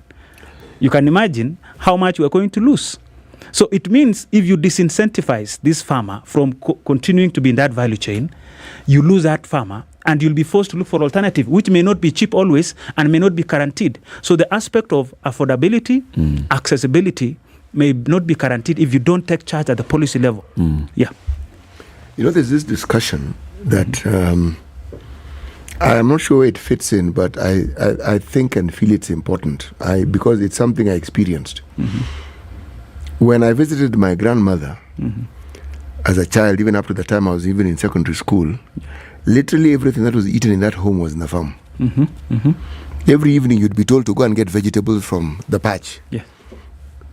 Tomatoes were on the farm, and literally. Now, in my mind, every time people talk of food security, I would say my grandmother was food secure. Yeah. The only thing she bought was shop, and even cooking oil she didn't really need to because she knew how to make ghee from the milk that she had. Yes. So I'm thinking, if our policies can focus on getting people to understand that they need to feed themselves first before we think of anything else. Those of us who are in these cities, part of the reason why we survive is because food is actually imported. We actually import food. Forget what you buy in the market. Yeah. People who grow it at home send it to you to eat. Are we at a point where even the people who used to be able to feed themselves in their homes, in the rural areas, are they still able to feed themselves? Or have we gotten to the point where we think in terms of crops that will give us money and we've forgotten how to feed ourselves? Yeah, and that's where we are grappling again with self-sufficiency. That thing I talked about, household food security.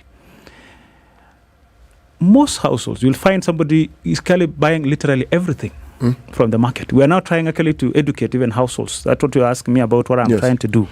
We've developed a model and we're trying to focus on nutrition. If you look at the list of food items you consume every week, so we tell somebody, can you list all the items you actually consume? Then out of that list, can you tick what you produce in your own farm? Can you tick what you buy from the market? And can you tell us from the list of what you consume, what actually you can produce? You literally notice that people can tick everything. But you'll find somebody buying onions, cabbages, and I can tell you, we had a story even Governor normally talk about telling our farmers. Somebody going to the posho mill to buy unga. But there's a lady who has moved all the way from Eastern and has opened a posho mill somewhere there. But behind the shops, he has actually a kitchen garden. He's able to produce tomatoes. He's able to produce onions and everything else, vegetables. Now the person coming to, because he produced the maize, so he brings them to the market, he mills them, and then going home, he buys the rest of everything that he could have actually produced himself. And in my research, I found out that actually households that do commercialization of crops are more food insecure compared to households that produce their own food at home. Because when you produce more, you actually eat more, and it means also the children are likely to be more nutritious. Yeah. So all those things that you were doing in academia, and then decided, you know what, let me go into the kitchen and see what's happening and try and fix things. What have you done since 2017 when you joined the county government? How can we say Nandi has benefited from this knowledge that Dr. Lagat, their son, has brought back home? Sure. First of all, as I told you, really priorities, I have to really stick to the priorities of the governor also, remember. So, and I have to see also what the governor is being charged on as part of performance. When we came in, there was a lot of pressure. Of course, previously I was working with especially the dairy farmers in Nandi as a consultant through some projects. And what we needed most was actually to support farmers to do value addition. And as we're talking right now, we are actually about to commission one of the biggest milk processing plants now in Western Kenya, in Nandi. And that is my baby project. It's going to produce to value add milk up to 200 liters, 200,000 liters per day.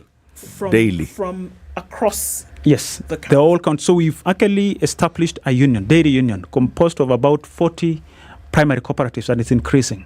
So that one, once we aggregate, because what I noticed was that these other milk processors were buying our milk at a very low price. It was averaging about 25 to 28 shillings. So what I told them, first of all, is that you guys, if you sell individually, you get a raw deal. Can you come together? So we registered a dairy union and negotiated for a price monthly, not annually. So they used to get actually an annual price. So even when there's fluctuation in between, the person who was benefiting was there, because you negotiate for the lower price, so that even if there is better prices in the market, the processor was the one benefiting. So what we have introduced is that all processors come to meet with the farmers every day, 16th of the month, to negotiate for the prices for that month, the following month. So, and prices went from average of around 27 shillings to 45 shillings per litre. That was the change, just fixing the policy on it and saying we cannot sell our milk on an annual price. We are going for a monthly price. So we aggregate the milk, and because the processor will be seeing 50,000 litres, not 5,000 litres, he's able to also give you a better offer of a price, because he knows that at a one-stop shop I can collect more volumes of milk. But then it was a preparation towards now processing. So eventually we will actually ensure that these farmers can process. And I can tell you, because you are my neighbor, we supply actually the entire Nyanza Western region milk up to about 300,000 to 400,000 litres every day from Nandi. Wow. And all those milk are taken through a process that is not hygienic, sometimes contamination, and also even the prices, they may not get even better prices there. But in the same shelf, you'll find Brookside selling the same 1 litre at 120 shillings. Yet the farmer could have benefited from that margin. So we're actually trying to ensure that they can value add and remain competitive. We have also supported farmers, like we have one of the poultry processing plant. Now we'll be selling you guys here in Nairobi slaughtered chicken. Kienyeji, organically produced. Yes. And we have a slaughterhouse that will be opening within the next 2 months. So and farmers this is run by women cooperative. With the same model of everybody coming together with your birds and then now. Yes.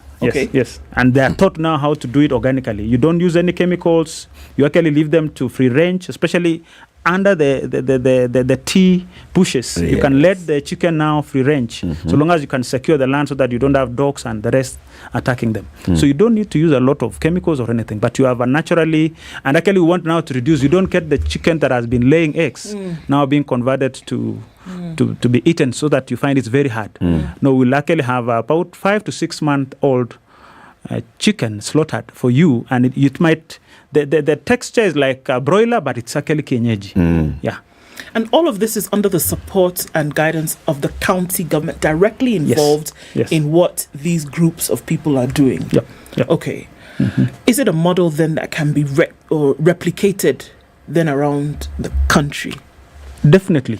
It is, and it's happening in all over most of the counties. We have a World Bank project called NARIC, and actually part of what we're doing also, we got some support from the World Bank projects that we have.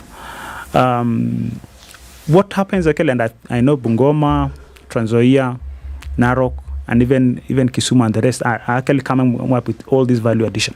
But the model, especially for the Kenya Kwanza, is going cooperative. The biggest challenge we still have is actually strengthening those cooperative institutions so that they can support. And part of what I did, I've developed a policy on cooperative management. We noticed was that these institutions are very weak. Sometimes you find somebody in the bank will actually go and cheat the officials in a cooperative to borrow money. Can you borrow 2 million? Now the officials will now take the same money that they were collecting from the farmers. They use it to repay the loan that they borrowed, maybe to invest in a value addition facility. So we're trying to stop that and say, can we step in as a government, support them so that they don't borrow? So I have a cooperative that I'm trying to help them now revive. They are a critical mass of farmers who are producing milk. But then because they were cheated into taking a loan, the person who actually gave them the loan closed shop and took all the money that farmers had collected that month.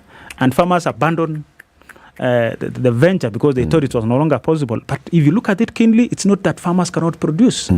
It is because of the weak institutional structures in the rural areas. And I think part of my biggest input in supporting, and not only in Nandi, because we're working across. I work in the sector working group within the agriculture sector. We're looking at how to fix these institutions in all counties to make sure that they are efficient, they are transparent and accountable. Doctor, I want to ask a question. This is something we've talked about here at great length. Is the role of this cadre of worker we call the extension worker. Do you have this cadre within the agricultural sector? And how have you structured their work? And how have you structured their work to fit in with the policies that you have and the structures that you have in place to grow this diversity of agricultural enterprises within your county?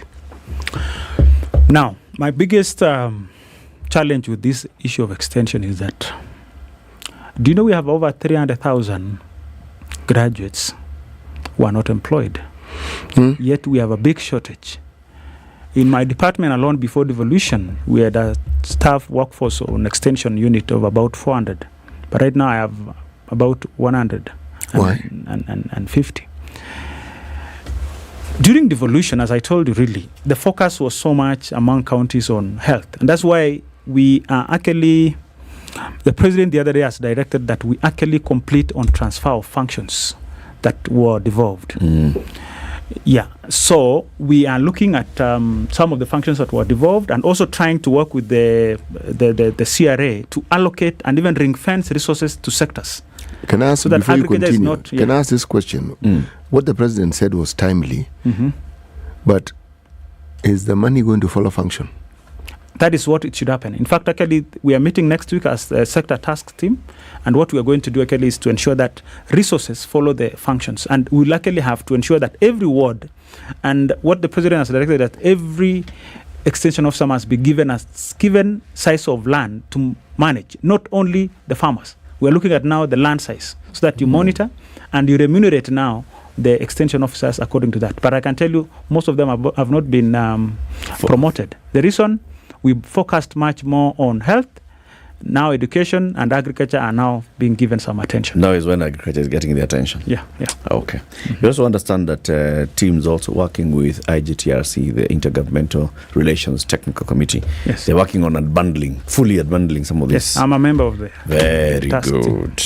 Dr. Kiplimo Lagat, I was about to say Kiplimo Lagut. Dr. Kiplimo Lagat is a CECM for Agriculture in Nandi County and chairman of all the CECMs for agriculture across the country in their caucus. Thank you very much for joining us, Dr. Harry. Thank you so much, Jerry. It's a pleasure having you. Come again soon. Thank you. And thank you for tuning in to Kenya's biggest conversation. Have a lovely one. We'll be back tomorrow, 10 a.m.